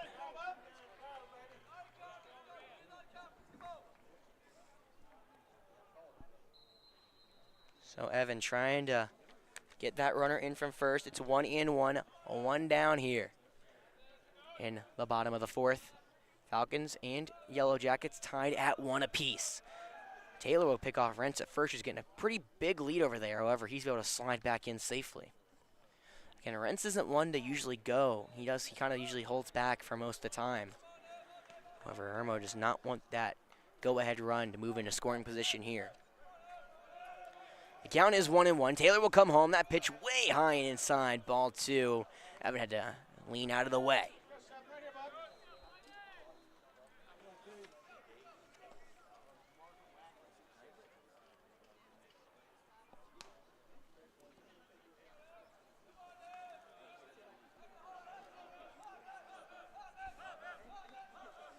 The 2-1 from Taylor. He's looking back Rents, but he'll come home with it. That ball is skied high, right side. Moving towards out of play. The first baseman, Burdett, and the catcher both come over. Dylan White, however, ball hits the Falcons' dugout, and we'll go to 2-2. That would have been a big fly out for Irmo. Just trying to, again, this is their first ever, trying to get their first ever win against AC Flora. They haven't done it in particularly haven't been close other than yesterday's game, which is a 3-0 win for AC Flora. However, Irmo never pushed a runner across or got one in scoring position. AC Flora and Sam McCutcheon did a great job of limiting that. However, we'll have to see if Irmo can now get some sparks here, as they're looking to draw even in the region with AC Flora. Both would move to 5-1 with an Irmo win. It's 2-2, 1 down. The pitch comes home to Evan. The curveball, got him looking, strike, no, inside. Wow, that ball broke really late, and I guess the umpire said too late. Even I thought it was a strikeout, but we'll take it. It's full count, 1 gone here. Evan wants walk numero ocho. However, need a ball from Taylor to do it. The 3-2, 1 gone. Taylor, he's breathing. He's keeping an eye on Rentz, and he'll come set. He'll wheel deal home. Rentz steals, swing. That's foul right back at us. We'll do it one more time. Rentz was moving. Rentz is a smart base runner and doesn't make many mistakes on the base pass. He must have saw something he liked because he jumped with only 1 gone. Falcons trying to push the go-ahead runner across or at first. It's 1 down, 3-2 count to Evan Smith, the center fielder. It's a righty on righty. Taylor. He'll come home one more time. Runner goes, fouled off again, and we'll do it yet again. Rent's getting his workout over there. Both times is about 3/4 of the way over to second. He has to jog back briskly.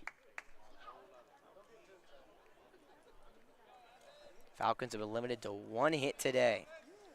They're now 5 walks. Excuse me. It's 3-2, 1 gone. Instead, Taylor will go back at first, and Rentz slides back in safely.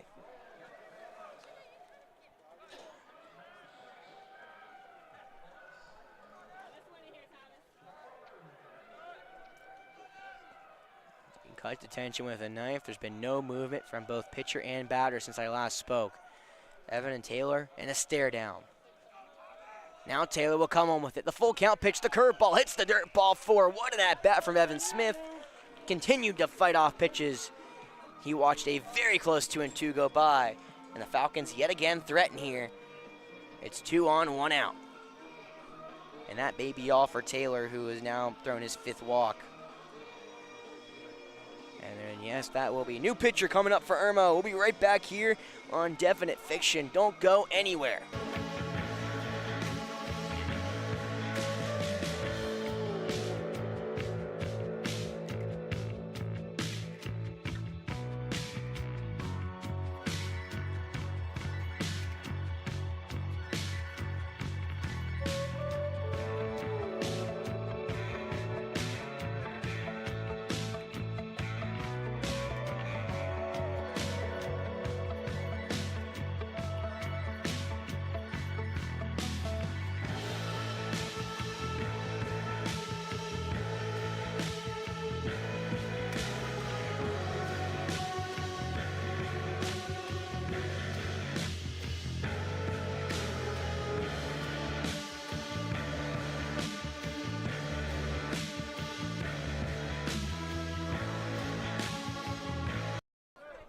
So the new pitcher for Irmo was out on the field. However, they're going to keep Taylor in. He's got 1 down. There's 2 runners on. And Monty Lafitte, the right-handed third baseman, steps in. Now, looks like Rentz got caught. The throw on a second. Goes in the center field. Rentz is now going to be held at third. He was originally waved across. It allowed Evan Smith, the throwaway, to get to second. It was a low pitch in the dirt. So ball 1. And now the 2 go-ahead run and some insurance for AC Flora move into scoring position. What's going on here? Taylor again back on the mound, and that second mound visit, that one will do it. So for yet again, new pitching change in for Irmo. We'll be right back with all of that as they are trying to keep the Falcons in a 1-1 tie.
So what I was trying to do was fix the lighting. However, Jeff came and did it for me, so it's all right. So the pitcher, who I actually don't have the number for, is number 29. Unfortunately, the lineup card went up to the press box, so I don't have it in front of me. Oh, well, I now have the name. There we go. I'll take that. It's Will Grillat over, or not Will, Waylon Grillat. Excuse me, but that's Hunter Parsons, the third baseman, will move on to the mound. Grillat warmed up the whole time in the bullpen. Parsons, right-hander, throws inside to Monty Lafitte. Now it's a 1-1 count. So Hunter Parsons will try to pick up for Thomas Taylor and get out of the inning. There's 2 on and 1 out, but the both runners are in scoring position. That one low and away against the right-hander. Ball 2.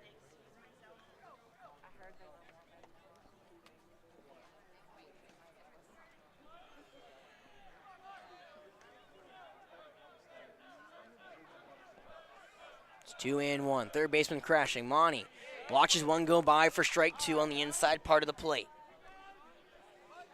AC Flora has a golden opportunity here, and on deck is Paul Choate, not someone normally in the lineup. It's 2-2, 1 gone. Runners at second and third. Infield in, the pitch, low and away. We're going to have a full count here. A big spot for the sophomore. It's 3-2, 1 gone. Monty looking for a hit. Falcons looking to push the go-ahead run across from third. Parsons, he'll kick, he'll deal, he'll come in. That ball fouled back. And Lafitte stays alive.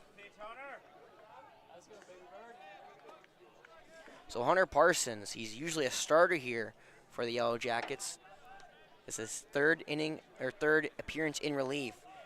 Has a 7.67 ERA in here. It's 2 runners from Thomas. That pitch hard line into center field. Going back is Rivers. Looking up, that ball hits the wall. It's off of it. That will score 1. Evan Smith coming around second. And some much-needed Falcons hitting a 2 RBI double off the wall. Monty Lafitte delivers the goods, and the Falcons lead it 3-1.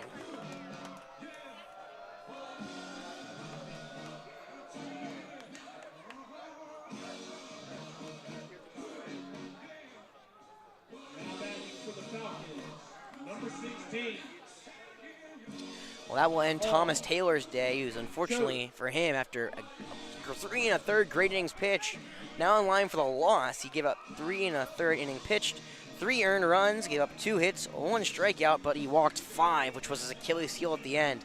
Told you at the beginning of the inning, none of those runners he's walked have come back to bite him. Now they do, as those 2 come to score it. 2 walks from Rentz and Evan.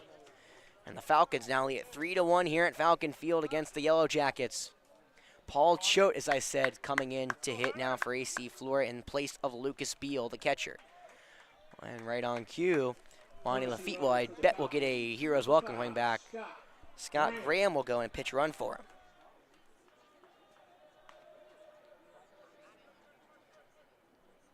So Scott Graham, he's been caught out once, but he's one of the players the Falcons have used a pitch run here. So Parsons will now try to dig back in and keep this game at 3-1.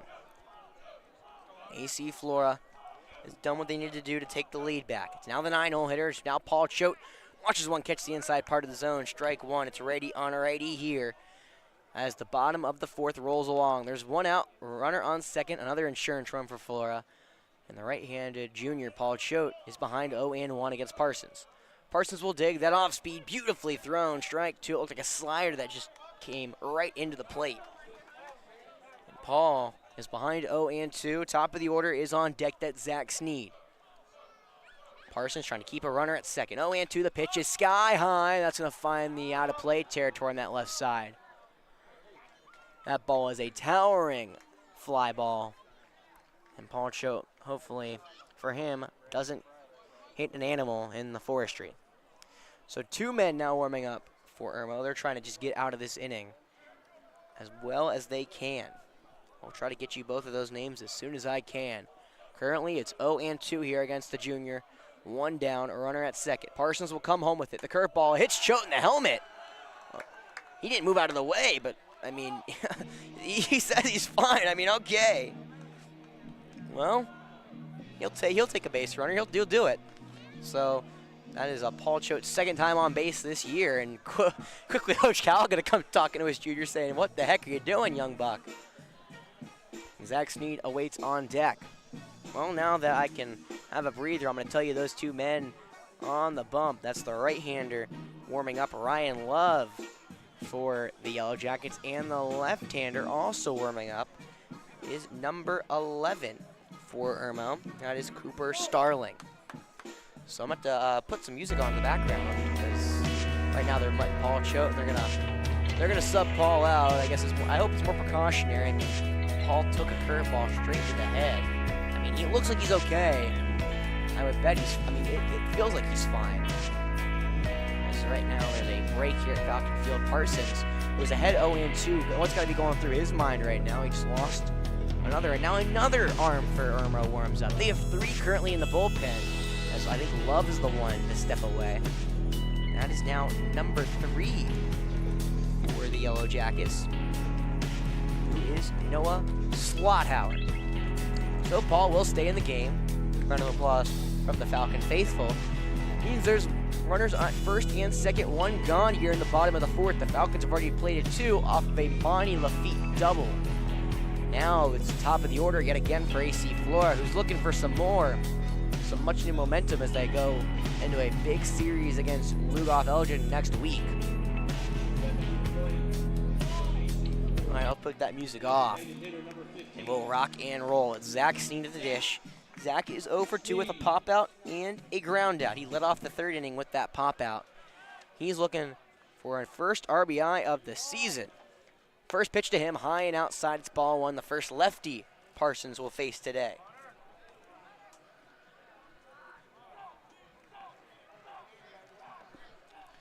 The 1-0 coming home. That ball is up around the letters. It's ball 2.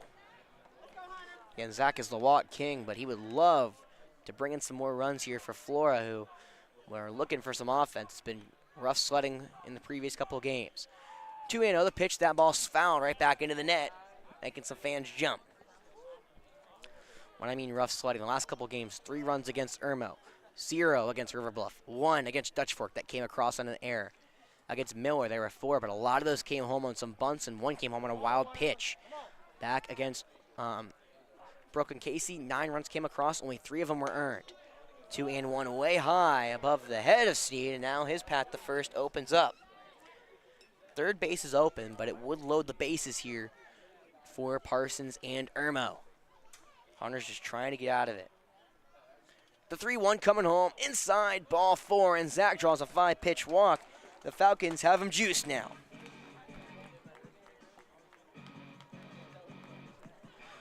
One out.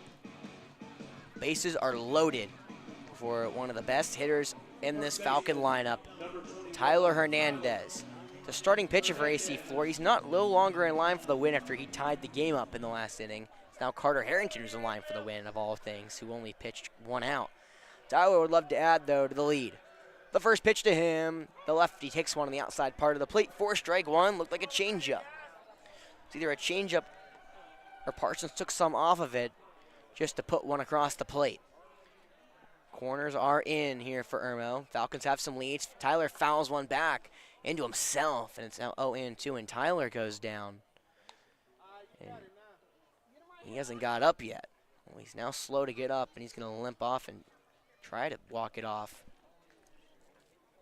This would be a very bad case scenario for AC Flora. Tyler Hernandez has been the best player at the dish for the Falcons. He leads the team in average on-base percentage and walks. Pretty much any way to get on base, it's Tyler's to take, and who's trying to stretch out that calf. It looks like it fouled back into it. Currently trying to put some weight on it. Feel how much he can. Tyler is one of the most valuable players for AC Flora, one they cannot afford to lose if they want this season to go the way they want to.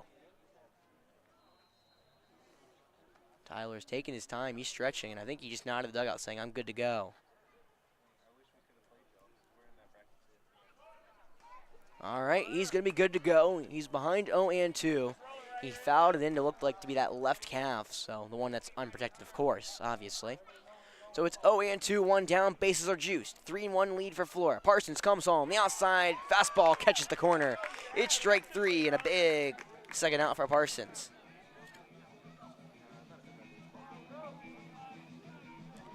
Well, Parsons looking to leave him loaded. Over that will go through Roper Wensky. The right-hander has walked both times so far today. And Roper's been one of the hotter hitters here for AC Flora as well. 8 RBIs. First pitch hits him, and he'll take the RBI the tough way. Well, that's not how Parsons wanted to walk in a run, but it's now 4-1 for AC Flora.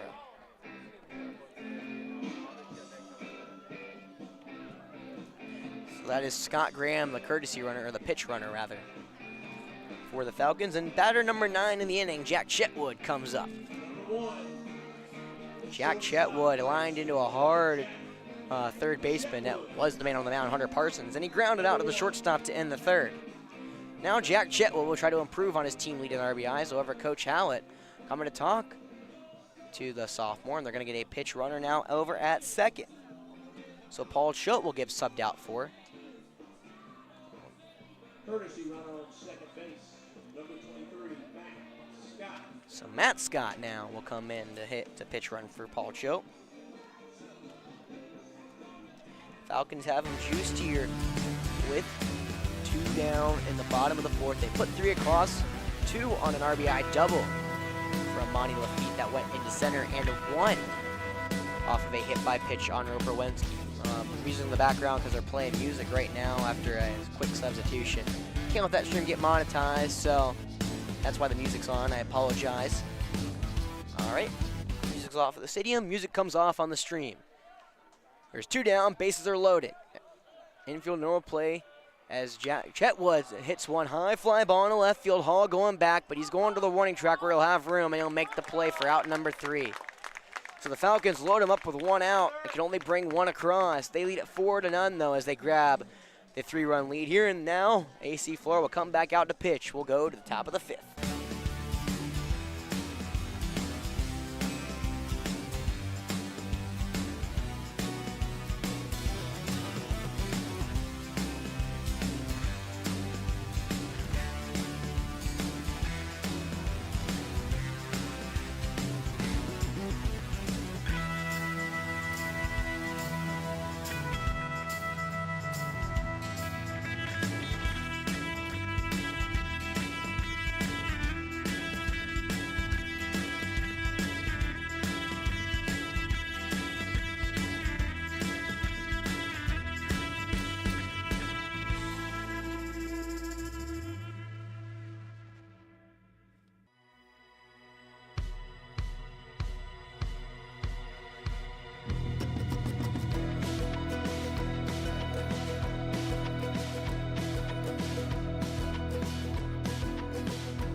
Welcome back to AC Flora High School. Falcons, after the bottom of the 4th, grabbed the 3-run advantage. They plated 3 off a 2 RBI double from Monty Lafitte and a hit by pitch to Roper Wensky. Well, Carter Harrington, I was wrong, comes back out there for more. He got the last out via the K in the 4th, and he throws a fastball on the outside part of the plate against the right-handed Baker. It's 0-1. So Carter, again, only works in starting for AC Flora. He has 4 starts. However, the year has not gone like anyone here was hoping it would go for Carter. He's trying to bounce back here. That next pitch skied high to the right side, going toward the Falcon dub out, and Tyler will run out of the room. So again, Carter Harrington's been one of the most talented pitchers here on the team. He's actually the best pitching prospect AC Flora has, according to Diamond Prospects. However, it just hasn't gone his way in his last start against Dutch Fork. 4 innings pitched, 7 hits, 6 earned runs. Now, it does kind of sort of play that they did already see him once. He's ahead 0-2 against Baker, the right-hander. He'll come home. That pitch are up around the eyes of the right-handed Baker. It's now 1-2. Due up for Irmo this inning, it's 2, 3, and 4, Baker, Turner, and Rivers. They're trying to get their third time in the lineup going around and get some more runs on Flora, get back to even. The 1-2, just inside. Umpire didn't call it. It almost looks like Baker pulled the trigger there. Well, we'll move to 2-2 here. Well, if you aren't aware, Harder's name is Sparky on Definite Fiction, so I'm going to interchange the names.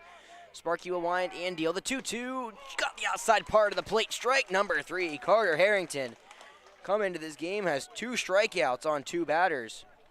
And it's 1 down here in the top of the 5th.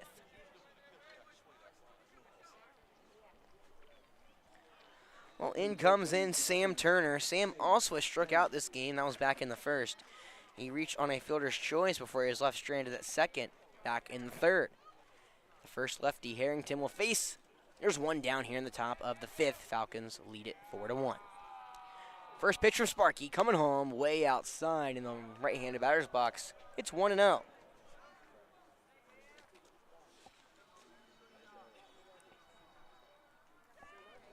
Turner looking for his first hit of the day. Irmo has been held to 4 hits, but none by Sparky. The 1-0. That pitch is high, flew down the right field line, but it will go foul.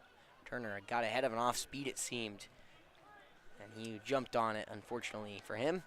That ball drifted towards the foul mark. Again, Falcons are trying to stay perfect in the region. Offense has been sluggish as of late. Irmo trying to get their first ever win against AC Flora.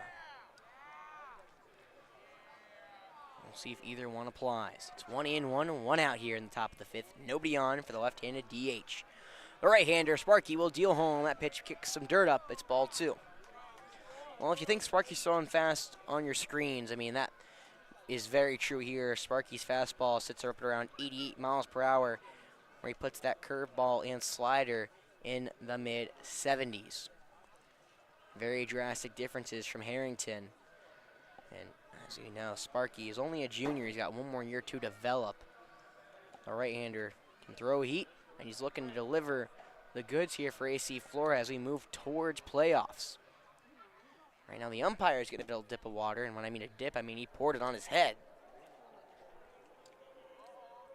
So, well, hopefully he's all right. Hopefully not overheating. It's not that bad of a night here in the Midlands. I mean, right now we're touching 70 degrees here at AC Flora High School. No wind, and it looks to be, I mean, as the sun set, no sunlight. So not a bad day here at AC Flora. It's actually quite nice. But under all that gear behind home plate, it could get a little tough. Obviously, and also, Lucas Beal is back out there after he was hit for Paul Choate. The next pitch coming home, swinging strike 2. Sparky blew a fastball by him, and now it's 2-2 here against the left-handed DH. As I said, Sparky throws fast, and Turner couldn't catch up. Tyler's not a flamethrower on the mound, so it's weird going from Tyler to Sparky. 2-2 the pitch. That ball shot opposite field. Base hit down the left field line. Be a long run for Wentz, and Turner will take the hard turn at first before he stays back in there. It's his first hit of the day. Sparky tried 1 too many fastballs, and finally Turner caught up to 1. Well, Ty Rivers will look to try to get some more offense going here for Irmo in the top of the 5th. Got a runner at first here with 1 down. A right-hander on a right-hander. Maybe here in the distance, it's Falcons senior night over for lacrosse. They were down by 3 at halftime. Have yet to be able to look over with how this game has gone since then. Give you an update when I can. Carter, not really looking back at first. Turner's not a threat to go. First pitch is low in the dirt. It's Beal. Gloves it for ball 1. Ty Rivers is a speed demon. Going to be hard to get him to ground out. Has a great first step out of the box. See if Harrington can get him out, though, before he gets out of there. But 1-0 coming home. That ball shot down the right field line, but that goes foul. That curved. So Carter, this is his problem. He kind of gets eaten up a little bit. Once they time that fastball up, as Irmo's quickly starting to do now, it can get attacked. To get hard contact, don't have to swing the bat as hard for some hard contact.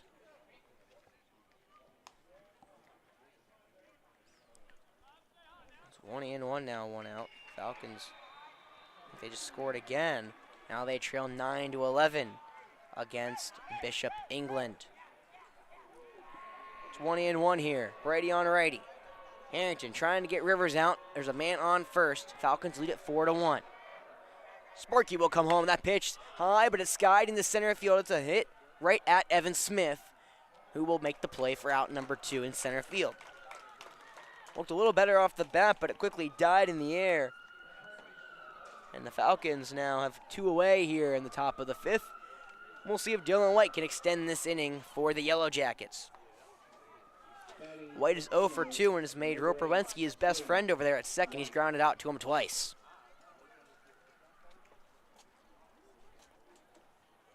Falcons looking to go to 8-7 on the year. Irmo would drop to 6-11 with a loss, but they're looking to go to 7-10 and draw even with the Falcons in the region. Lugoff Elgin, the team to beat.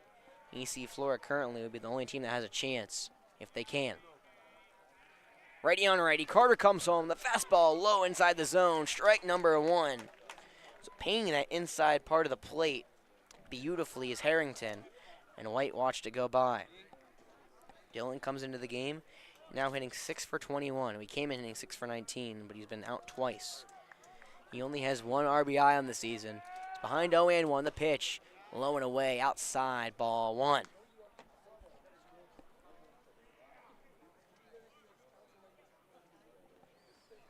Falcons senior night is Friday night, so if you're sticking around, it's going to be a fun night here and a great night to remember a couple of seniors who have been instrumental to this run so far for AC Flora. It's 1-1, 2 out here. Man on first. Falcons lead at 4-1. Sparky comes home. Strike 2, outside part of the plate. Got White looking now, or 1 strike away from getting out of the 5th.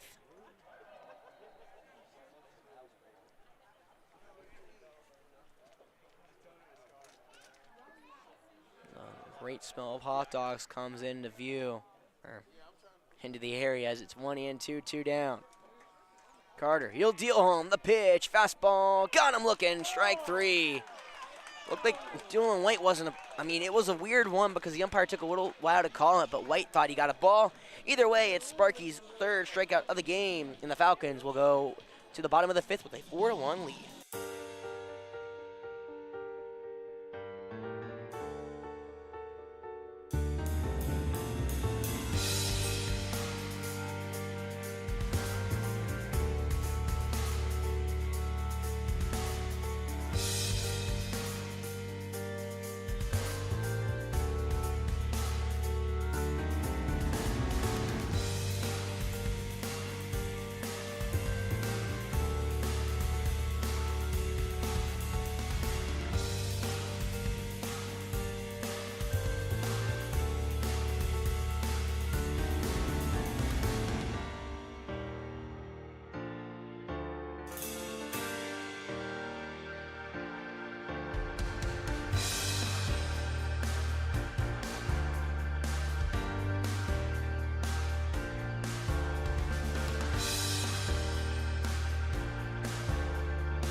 To the bottom of the 5th we go. The Falcons have a 4-1 lead.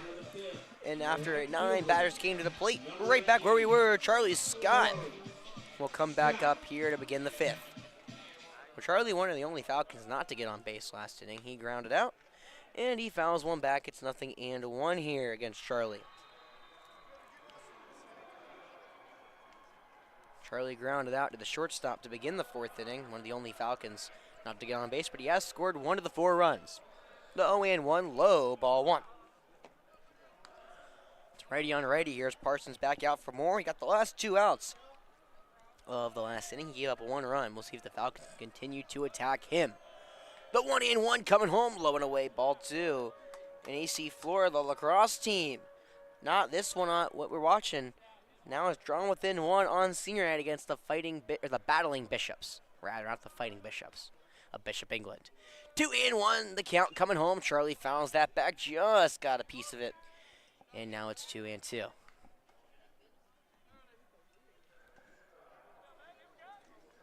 Charlie coming in today. He had a single and a ground out, so he's trying to move towards the 300 mark at batting average. As he takes 1 high, it's a full count. In the inning, it's Charlie, Rince, and Evan, just like last inning, and the Falcons wanted to turn it in the last inning again and bring some more across. The Falcons are used to run ruling a lot of these teams in the region. However, Irmo has come to play in this series. They have now 2 of the closest games they've ever played against AC Flora. And they're looking to continue it and try to get back even next inning. We'll have to keep it here. That ball high inside, and Charlie Scott draws a full count walk and a leadoff base runner here for AC Flora. Well, again, Irmo's played AC Flora so well. They played them for half this game even. It was 1-1 going to the bottom of the 4th. However, since then, AC Flora's put 3 across, only had 1 base runner in the top. And now Irmo in trouble. We're going to have a pitching change here at Falcon Field. We'll be right back. Rinse Best up when we come back.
So, new pitcher here for the Yellow Jackets. It's Noah Slothour. What a name that is, and it's a lot of fun to say. The right-hander will try to keep the Falcons' lead at 3. This will be his 4th appearance of the year, rather. Excuse me. And I'm going to tell you right now, if you don't have 2 TVs going, you better get some now, as the lacrosse team has come roaring back. We are tied with Bishop England. First pitch, Wrench will show Bunny, pulls it back as it's low. It's righty on righty, and it's ball 1. The third baseman is, again, Hunter Parsons, who came into pitch. He slots back over at third. He got 2 outs in the game, and he's trying to keep only 1 runner to his name across. It's a 1-0 against the senior Rents. They're not going to have him bunt. They're going to throw one over his head instead for ball 2.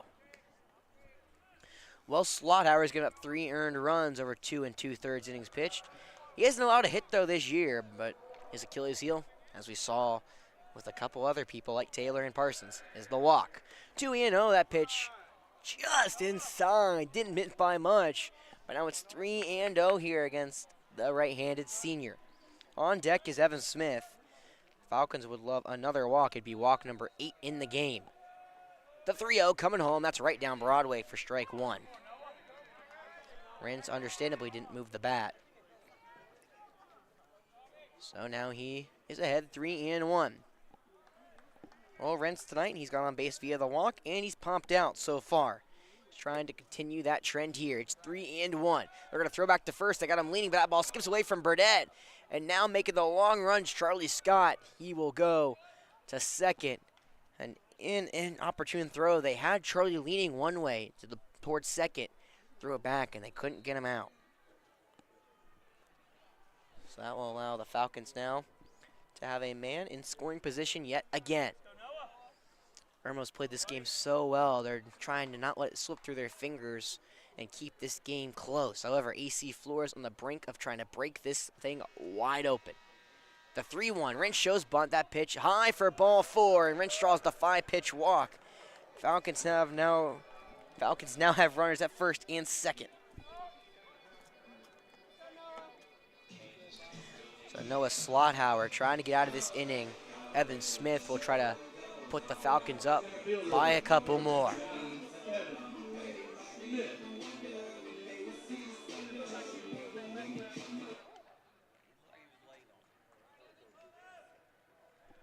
So that was walk number 8 to Rentz. Now Evan Smith will show bunt. That one's low for ball 1. It's another righty on a righty matchup as Evan pulls the bunt back.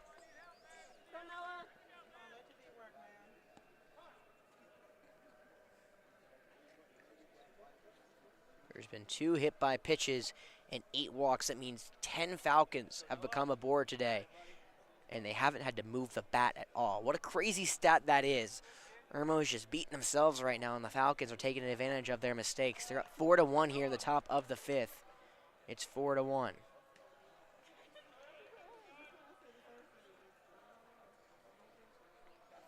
We'll see if Slothauer can continue. It's 1-0 here. Evan shows bunt again. That ball hits Evan on the foot. Make that 11. 11 Falcons have come on base, and they haven't had to do anything. Hopefully Evan's all right. They hit him right on the ankle, and he's going to take the long run.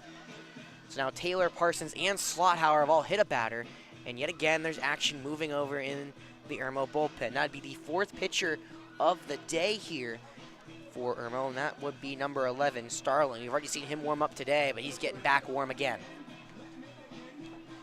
Well, Slothauer has faced 2 batters. He's yet to record an out here. And now the runners at first and second are to him. The man at third, that's Charlie Scott, is to Taylor, and that may be all for Slothauer, who just can't find his rhythm today.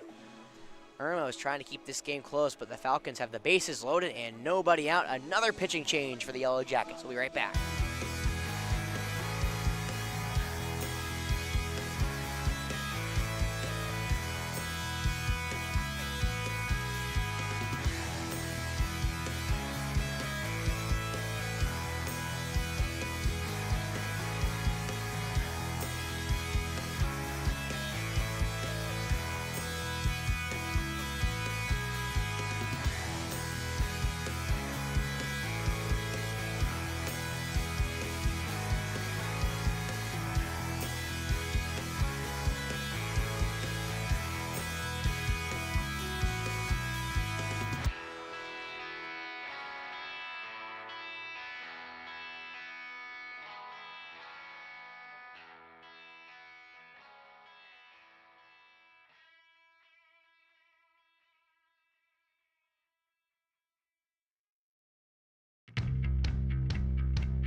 All right, well, Irmo in some trouble here as the fifth rolls along. There's nobody out in the bottom of the fifth. AC Flora has juiced the bases off of 2 walks and a hit by pitch.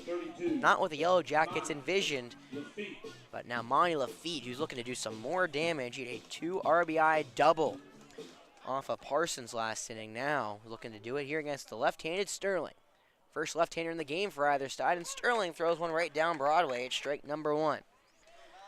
So Monty, the right-handed hitter, gets to face a left-handed pitcher for potentially the first time this year. See if he can continue the Falcons' success. Snap ball softly at the first. Burdett was going to come home with it. The throw in time. It's an out. Nice play from Burdett. It was a slow roller over there, and he threw it home to White. The ever so rare 3-1, 3-2 fielder's choice. The Falcons cannot let this opportunity slip away, as Lucas Beal will come back up to the dish. Number 30, the catcher, Lucas Beal. So Lucas Beal, he has 1 plate appearance tonight. He struck out back in the 3rd. He's now looking for his first hit of the night to bring home some more insurance. Middle infielder on double play depth now. At first pitch outside for ball 1 against the right-hander. So after Lucas, top of the order back up, Zach Sneed ready and waiting. So 1-0 count, 1 out, bases are juiced, corners are way in, especially Parsons, who's really creeping in.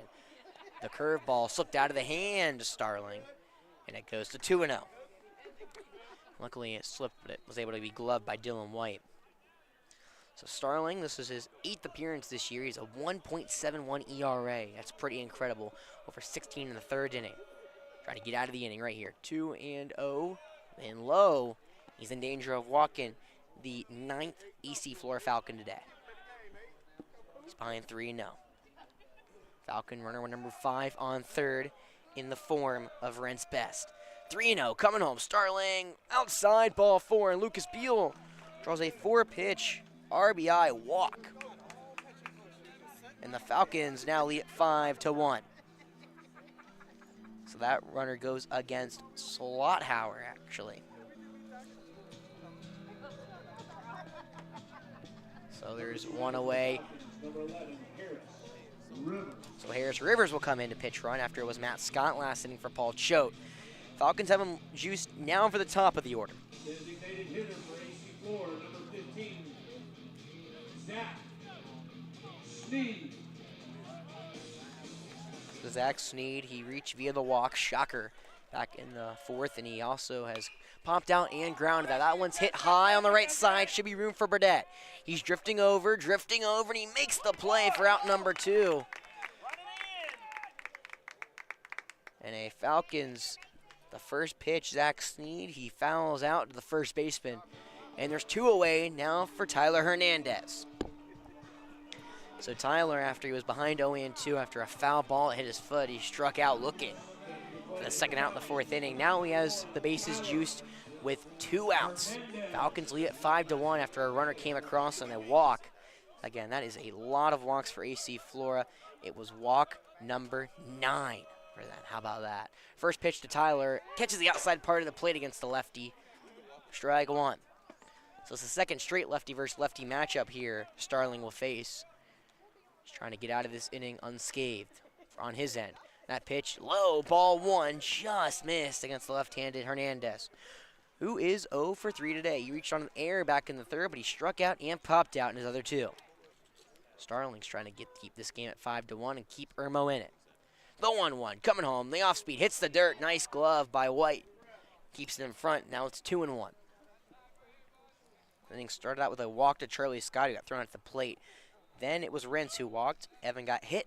Monty is now, he had a fielder's choice where he got thrown out, and then it was Lucas Beal who walked. That one's low. It's 3-1, and the walk king for AC Flora is now way ahead.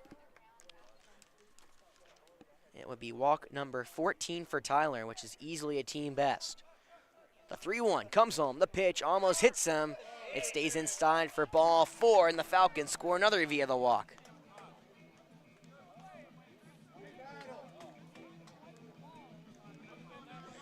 Oh, those are the 2 earned runs counted to Slothauer. Second baseman, number 7, Roper. And that will bring up Roper Wensky to the dish. Roper is looking for a big hit here. The Falcons are up 6-1. Base is still juiced. The right-hander steps in and watches one go right down Broadway for strike number 1. Falcons only have 2 hits tonight.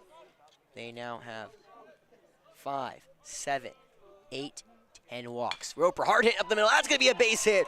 One will score. That's Scott Graham. Now coming around third, Terrace Rivers. That ball will get in, and going to third is Tyler Hernandez. A 2 RBI single for Roper. And the Falcons have bursted this one wide open. It's 8-1.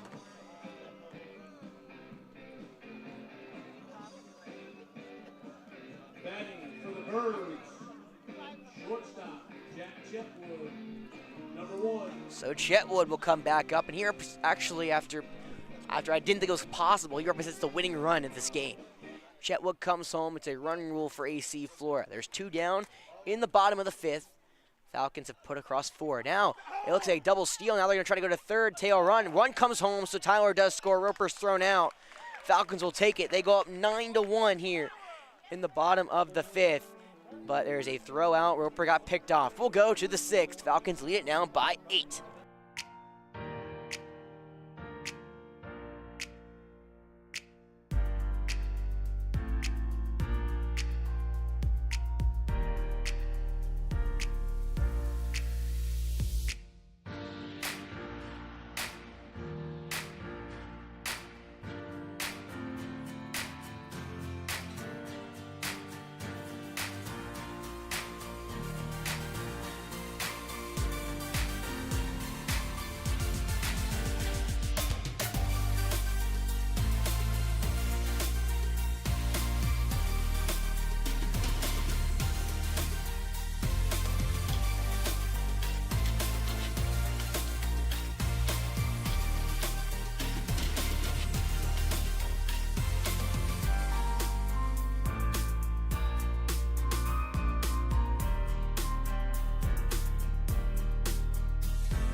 Welcome back to the Midlands. It's a 9-1 lead for AC Flora. If you look at this game around 2 innings ago, it was a 1-1 game going to the bottom of the 4th. Since then, AC Flora has put across 8. And now Elliott Graham's hard swing, strike 1. It's 6, 7, 8 due up here for Irmo. In the top of the 6th, they're trying to get some back against Carter Harrington, who looks absolutely dominant on the mound so far for Flora. And Flora, I mean, if you talked about last inning, you wouldn't believe it. 1 hit, 4 walks, and a hit by pitch brings across 5 runs. As strike 2 caught in the outside part of the plate. Quickly, Harrington ahead of the right-handed second baseman, 0-2. It's Graham, Parsons, and Burdette in this inning. Sparky trying to go scoreless yet again. The 0-2 coming home. That ball is skied right side. Long run for the right fielder, Charlie Scott. It's going to foul territory and will just get out of bounds.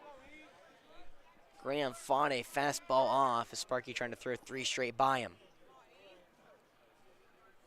Well, so far, Graham has reached both times. He reached on a single back in the 4th where he came around and scored the only Irmo run of the game. And he has a hit by pitch back in the 2nd where he was stranded on 3rd. He's behind to Sparky 0-2. Falcons looking to clean this game up and get win number 8 on the year. Irmo trying to have to score 8 runs and battle back to get win number 7. Sparky He'll wind. He'll deal home. The 0-2 above the head. Right down the middle. So strike, or ball one, rather. Excuse me. Sparky so far has 3 strikeouts. He's Vray, Baker, and White are all victims of Harrington. He would love to make Graham number 4. The 1-2. Coming home from Sparky. Fastball fouled back off, and we'll go yet again. That one looked right over the plate, and Graham just missed it. And, I mean, Graham does have some power. He's already hit 1 home run on the year, 7 RBIs to boot with that. However, the on-base percentage has not worked. Bishop England, I think, just took the lead against AC Flora over on the lacrosse field of their senior night, which is where Jeff Rose is, if any of you guys were still wondering. Looks like they've gone on the run, and they've scored actually the last 3 goals, so they actually have a 14-11 lead on AC Flora after AC Flora battled back to tie it at 11. Right now, the Falcons on the diamond trying to get at least a win here for AC Flora. It's 1-2. Coming home, the pitch, swinging strike 3. Blew him by him, and Sparky has strikeout number 4. 1 down here in the 6th. Up for Irmo, number 20, Hunter Parsons. So Hunter Parsons now will get his first cracks at Carter. Carter's been solid. 1 hit and 4 strikeouts through 6 batters. Now Hunter Parsons begins the last 3 of Sparky's first go-around. The righty on righty, first pitch, fastball, cut the outside part of the plate, strike number 1. Carter is running up that radar gun right now. But again, it doesn't take much for a nice solid hit to go through. As we saw Turner, he singled on the left field line, which could have been way more. Fortunately, just didn't get by Rince for him. The 0-1 from Sparky. That one's low and away. Ball 1. Well, we're in the top of the 6th. It's a 9-1 lead for the Falcons. 1-1 the count, 1 gone. Nobody on base for Hunter Parsons. Sam, he'll wheel. He'll deal home. The 1-1 is fouled back. Just got a piece. Looked at the changeup. Almost got Parsons, but he able to fight it off.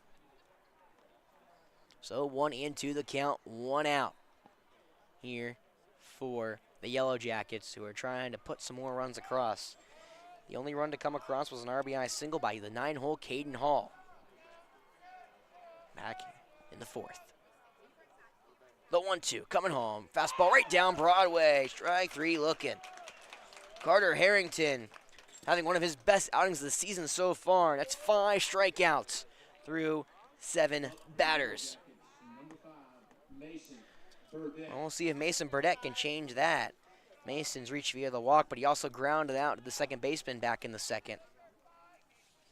Carter Harrington is all of a sudden dealing. He now has 17 strikeouts on the year. He's looking for more. It's righty on righty. Carter, he'll come home with it. First pitch, fastball, strike 1 to the outside part of the plate. And Carter loves that spot around the first pitch. Every time, every batter has been around that spot. It was just around waistline high on the outside part of the plate. And he continues to pepper it. Carter comes home the 0-1. That pitch right in the same spot. It's fouled back by Burdette. And quickly, it's 0-2 here against Mason. So Burdette loves striking people out in the mound. He has 56 strikeouts there. He struck out 5 times at the dish. Carter would love to increase that number right here. He's way ahead, 0-2 now. He's thrown 2 straight fastballs to Mason. We'll see if he goes off speed here, trying to strike out the side. 9-1 lead for AC Flora in the top of the 6th. 0-2 count, 2 outs. Nobody on base. Sparky, he'll wind, he'll deal home. The pitch just fouled off. He tried one more fastball, and Burdette just missed it.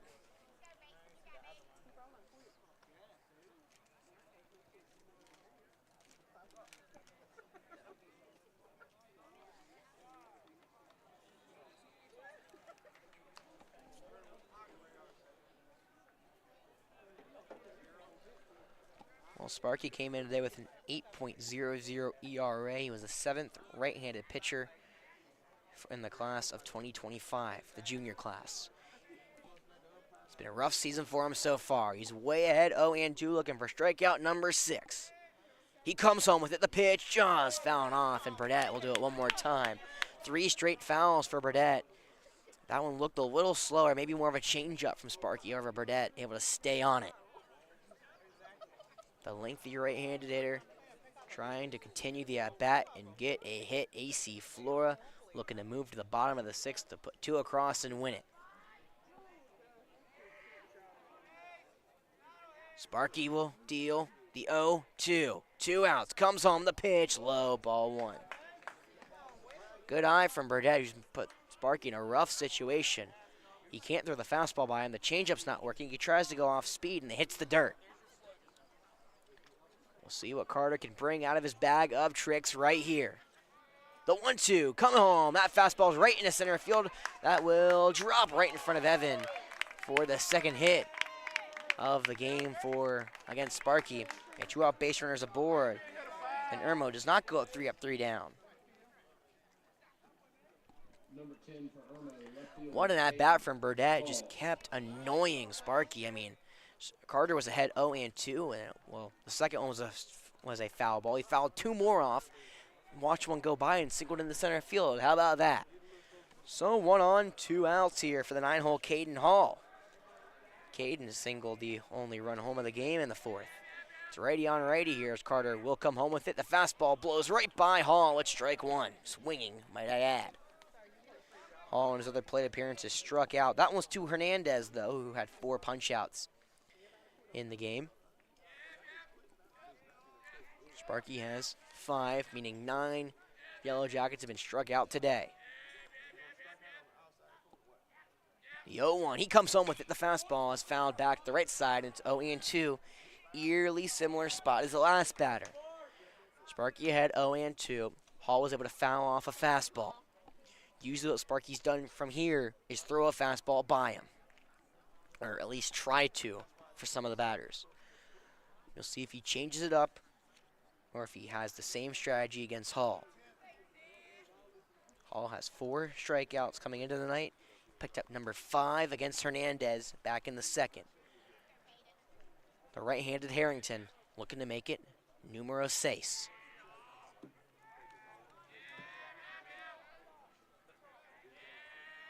Sparky gives no care to the runner at first. He'll come home with it. The 0-2 high, ball 1. That one around the eyes of Hall, who does a good job of not pulling a trigger on that one. See many hitters, they'll behind 0-2, and anyone that's close to the plate, they'll try to foul that one off. Couldn't get that one to go. So it's now 1-2 here. Man on first, 2 down in the top of the 6th. Irmo trails AC Flora 1-9. They're looking to try to claw their way back into this game. Sparky. He'll kick. He'll deal home. The 1-2 is low and away in the dirt. Ball 2. So Sparky now is in a rough situation. He's been ahead of batters 0-2. In danger of losing yet another Yellow Jacket here. Yellow Jackets trying to sting Carter. The Falcons trying to take a bite out of these Yellow Jackets. It's 2-2, 2 gone. Top of the 6th. Sparky will come home. Runner goes. That pitch hard up at the middle. That will find the home base hit. Burdett will go from first to third. The hard throw into third is not in time. Back-to-back 2-out singles have provided this Yellow Jacket threat. And Irmo is now trying to get some runners back. Well, Carter Harrington just can't get away from this team. Struck out the first 2 batters, one swinging, one looking. 2 pesky at-bats from these Yellow Jackets. Now put runners at the corners with 2 down in the top of the order. Back up, Jalen Frey. Frey struck out swinging back in the 4th against Carter. He also lined out and reached via the walk against Tyler Hernandez. It's about to be Sparky's 2nd time through the order. We'll see what Frey can do. Irmo trailing 9-1. This is batter number 5 in the inning for him. It's Frey versus Harrington. Righty versus righty. Carter Yosai will come home, the off-speed strike one. So Carter, instinctively knowing it's his second time through the order, puts a slider in there and freezes Frey, his first one. And a couple batters, that is. He doesn't really rely on that pitch. He more throws his heater. However, that one gets Frey to freeze. Well, Carter will come home. The 0-1. That fastball got him. Strike two. They're calling a swing. It was a very weak attempt from Frey, if it was. But Sparky threw a fastball by him on the outside part of the dish. It's now 0-2. So we'll see if Hall goes in motion here. There's 2 outs, but there's only 2 strikes and no balls. Sparky, Yosai. He'll come home, the pitch. That ball's chopped foul on the left field line, and we'll do it all again. I mean, this got to be deja vu for Carter. He just, another foul ball when he's ahead with 2 strikes. Irmo has been able to fight him off and put balls into play. That's what happened with the last 2. Burdette and Hall both singled up the middle with 2 outs and 2 strikes on them. Now we'll see if Carter can fight this one off and finish the job. 0-2. Sparky, he'll deal home. The pitch. Called strike 3 on the outside part of the plate. Sparky allows 2 out singles, but he strikes out the side. And the Falcons have the 9-1 lead here against the Yellow Jackets. They need 2 to walk it off in the bottom of the 6th.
Here we go, bottom of the 6th, AC Flora.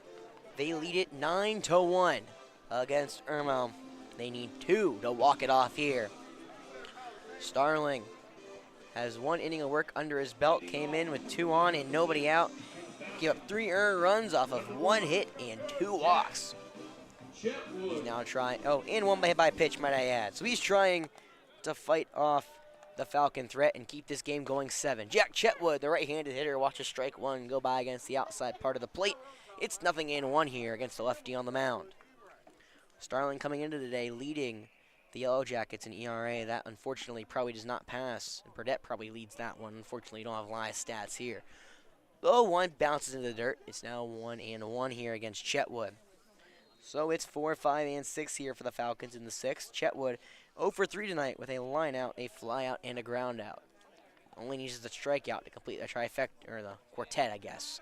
1-1, just outside, ball 2 against the right-hander. And the Irmo side has not been happy with the strike calls as of late.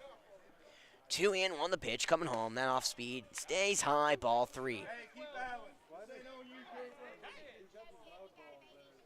Unfortunately, my depth perception of that right side of the plate's a little skewed. I'm to the left, so Irmo's been not happy as that ball finds the outside part of the plate. Strike 2. Chetwood was about to throw the bat. Instead, he has to hop back in the box for a full count pitch. Starling has 27 strikeouts. He's yet to have 1 tonight. And now Chetwood will step back out. And Starling will have to step off, who's not happy with that time call there from Chetwood. Full count, nobody out here in the bottom of the 6th. Coming home, Starling. That ball right down Broadway goes over to Graham at second. He'll stay back on the hop. He'll fire a low one to first. Burdett dug it out for out number 1. And Chetwood grounds out to begin the 6th.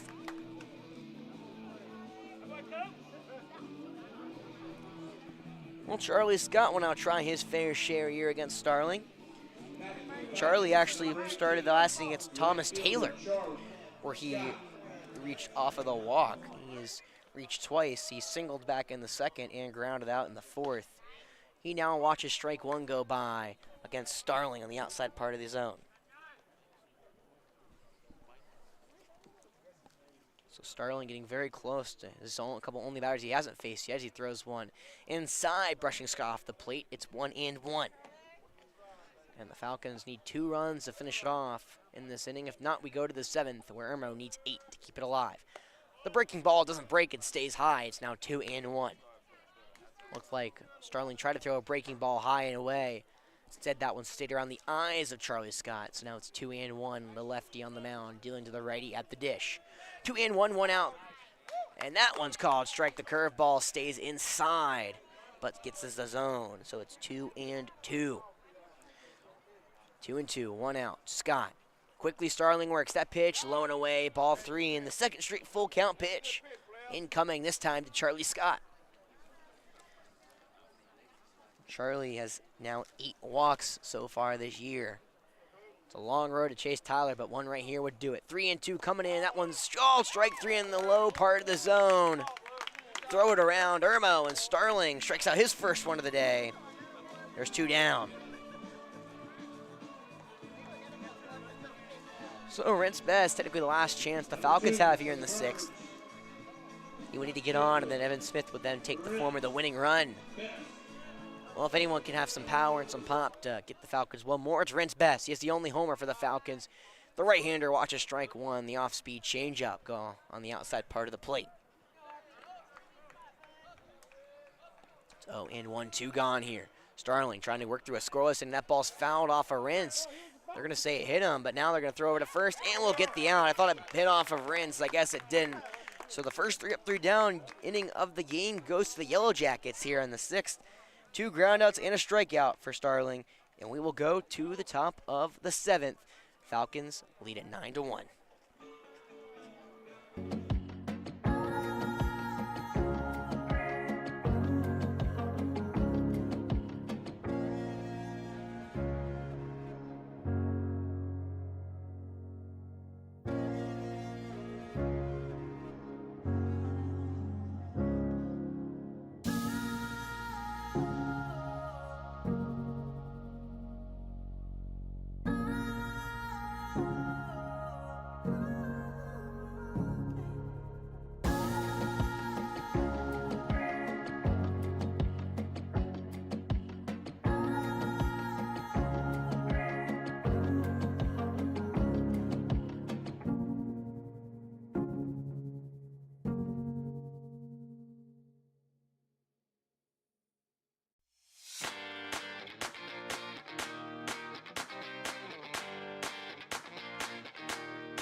One last chance here for the Yellow Jackets. It's the top of the 7th here at Falcon Field. AC Flora leads at 9-1. Irmo needs to bat around, and that would have to start with Kyler Baker.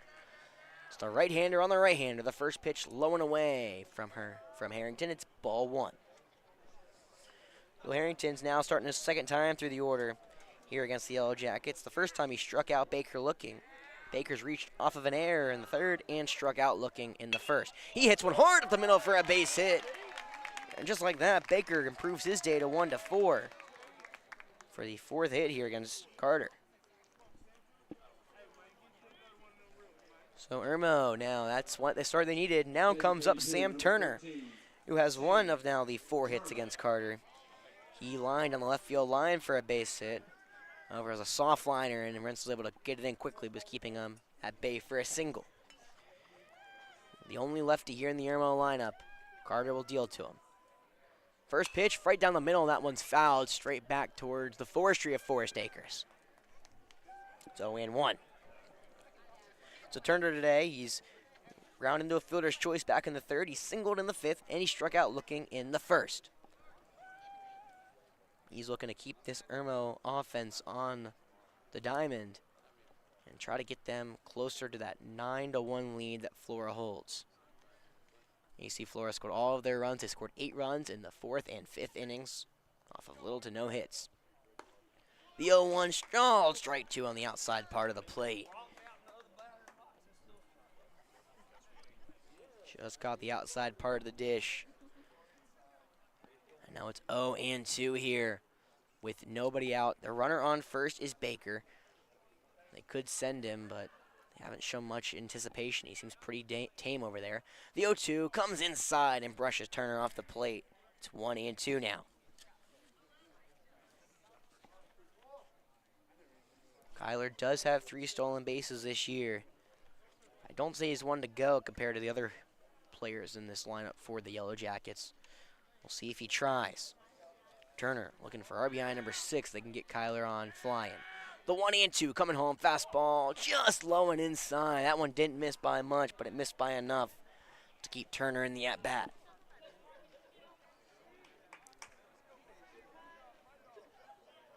It's 2-2, nobody gone. Falcons lead at 9-1. We're in the top of the 7th. The last chance for Irmo is Turner will call timeout. Sam, now after today, he struck out 8 times. He's walked 13. It's an even count at 2-2. Sparky, he'll come home. The pitch off speed is outside against the lefty, and he'll move to 3-2. So the walk leader for the Yellow Jackets, now looking for walk number 14 this year. He's ahead full county 3-2, technically even, if we're going to say that. Sparky, the right-hander. He'll come home with it. The 3-2. It's a high pitch, but it's lifted in the left field right at Rins, the left fielder. He'll come in a couple steps and make the play for out number 1. That ball would have most likely been ball 4. It was up around the shoulders of Turner. But he lifted it to left, and it's out number 1. Well, Ty Rivers now, as Irmo is down to the final 2 outs. He'll come to the dish looking to try to keep this game alive. Ty so far today, he singled in the 1st to left, but he's struck out looking and flown out since then. He's got a runner at 1st with 1 out here in the top of the 7th, trailing by 8.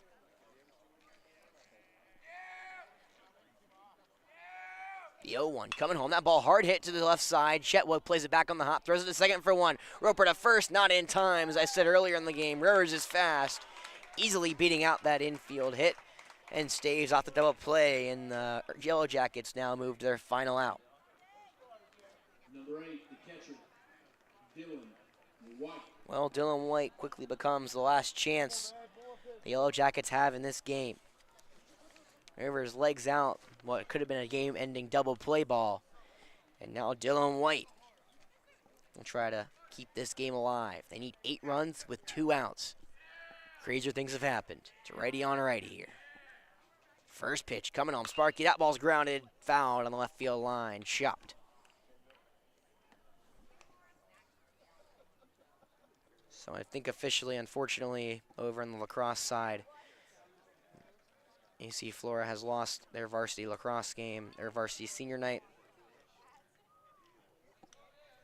by 3. So unfortunately, all the seniors for lacrosse don't go out the way they want to. Now the question quickly becomes, where do they make the playoffs? And if so, well, more pronouncedly, will they make the playoffs? And if so, where will they be playing? I think they're playing on Monday, if I'm not mistaken, at a place TBD. I mean, I think it may be Tuesday, but either way, TBD. Keep you updated on that If you don't not updated with us, follow Definite Fiction. We're on Twitter. So follow Definite Fiction on Twitter and or X. Same things apply. Now we'll return to action. The righty on righty. 0-1 right down Broadway. Chopped down the left field line. Scott, fair ball. Long throw over to side. It's going to bring Tyler off the base and keeps Irmo in this game. So Lafitte fielded it. I don't think he thought it was fair.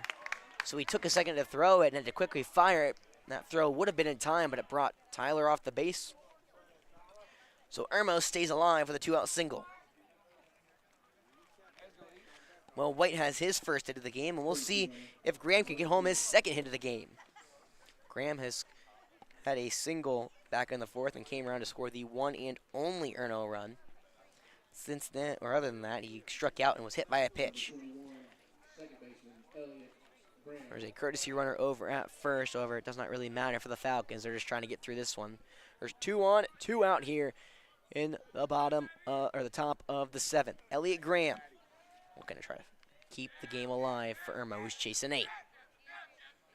Righty on righty. Harrington comes home. The fastball's outside for ball 1.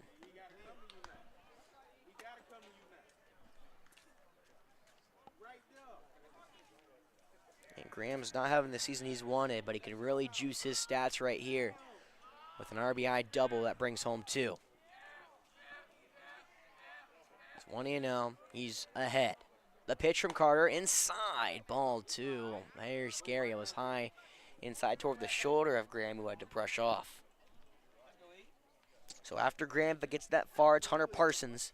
Again, Irmo needs to pretty much bat around at this point if they want any chance of coming back here against AC Flora, and they're in danger of going to 6 and 11. The 2-0 from Sparky. That one strike one swinging. That was low and away, and Elliott couldn't resist.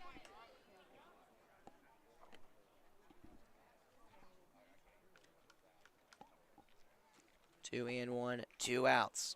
AC Flora looking to finish off this game, go above 500 yet again. 2 and 1, coming home, the pitch, brushes Elliott off. No, called strike 2. Graham not happy, but the count is 2 and 2, and now the Yellow Jackets are down to their final strike here in this game at Falcon Field. AC Flora with the win to move undefeated in the region. Irmo would drop to 4 and 2. It's 2 and 2, 2 gone. Carter looking for strikeout number 7. The pitch comes home, swinging strike 3. Carter Harrington strikes out 7, and the Falcons take this game 9-1 here against the Yellow Jackets. They now won 2 straight after their 3 straight losses to end the 4th Acres Classic. And they move to 6-0 in the region. They will play at home on Friday against Hilton Head Christian Academy, as well as Saturday, and have 2 big games against Lugoff Elgin. Thank you for joining me. I've been Alex Ross. So long from Falcon Field. I'll see you on Friday for some more fun action on the Diamond.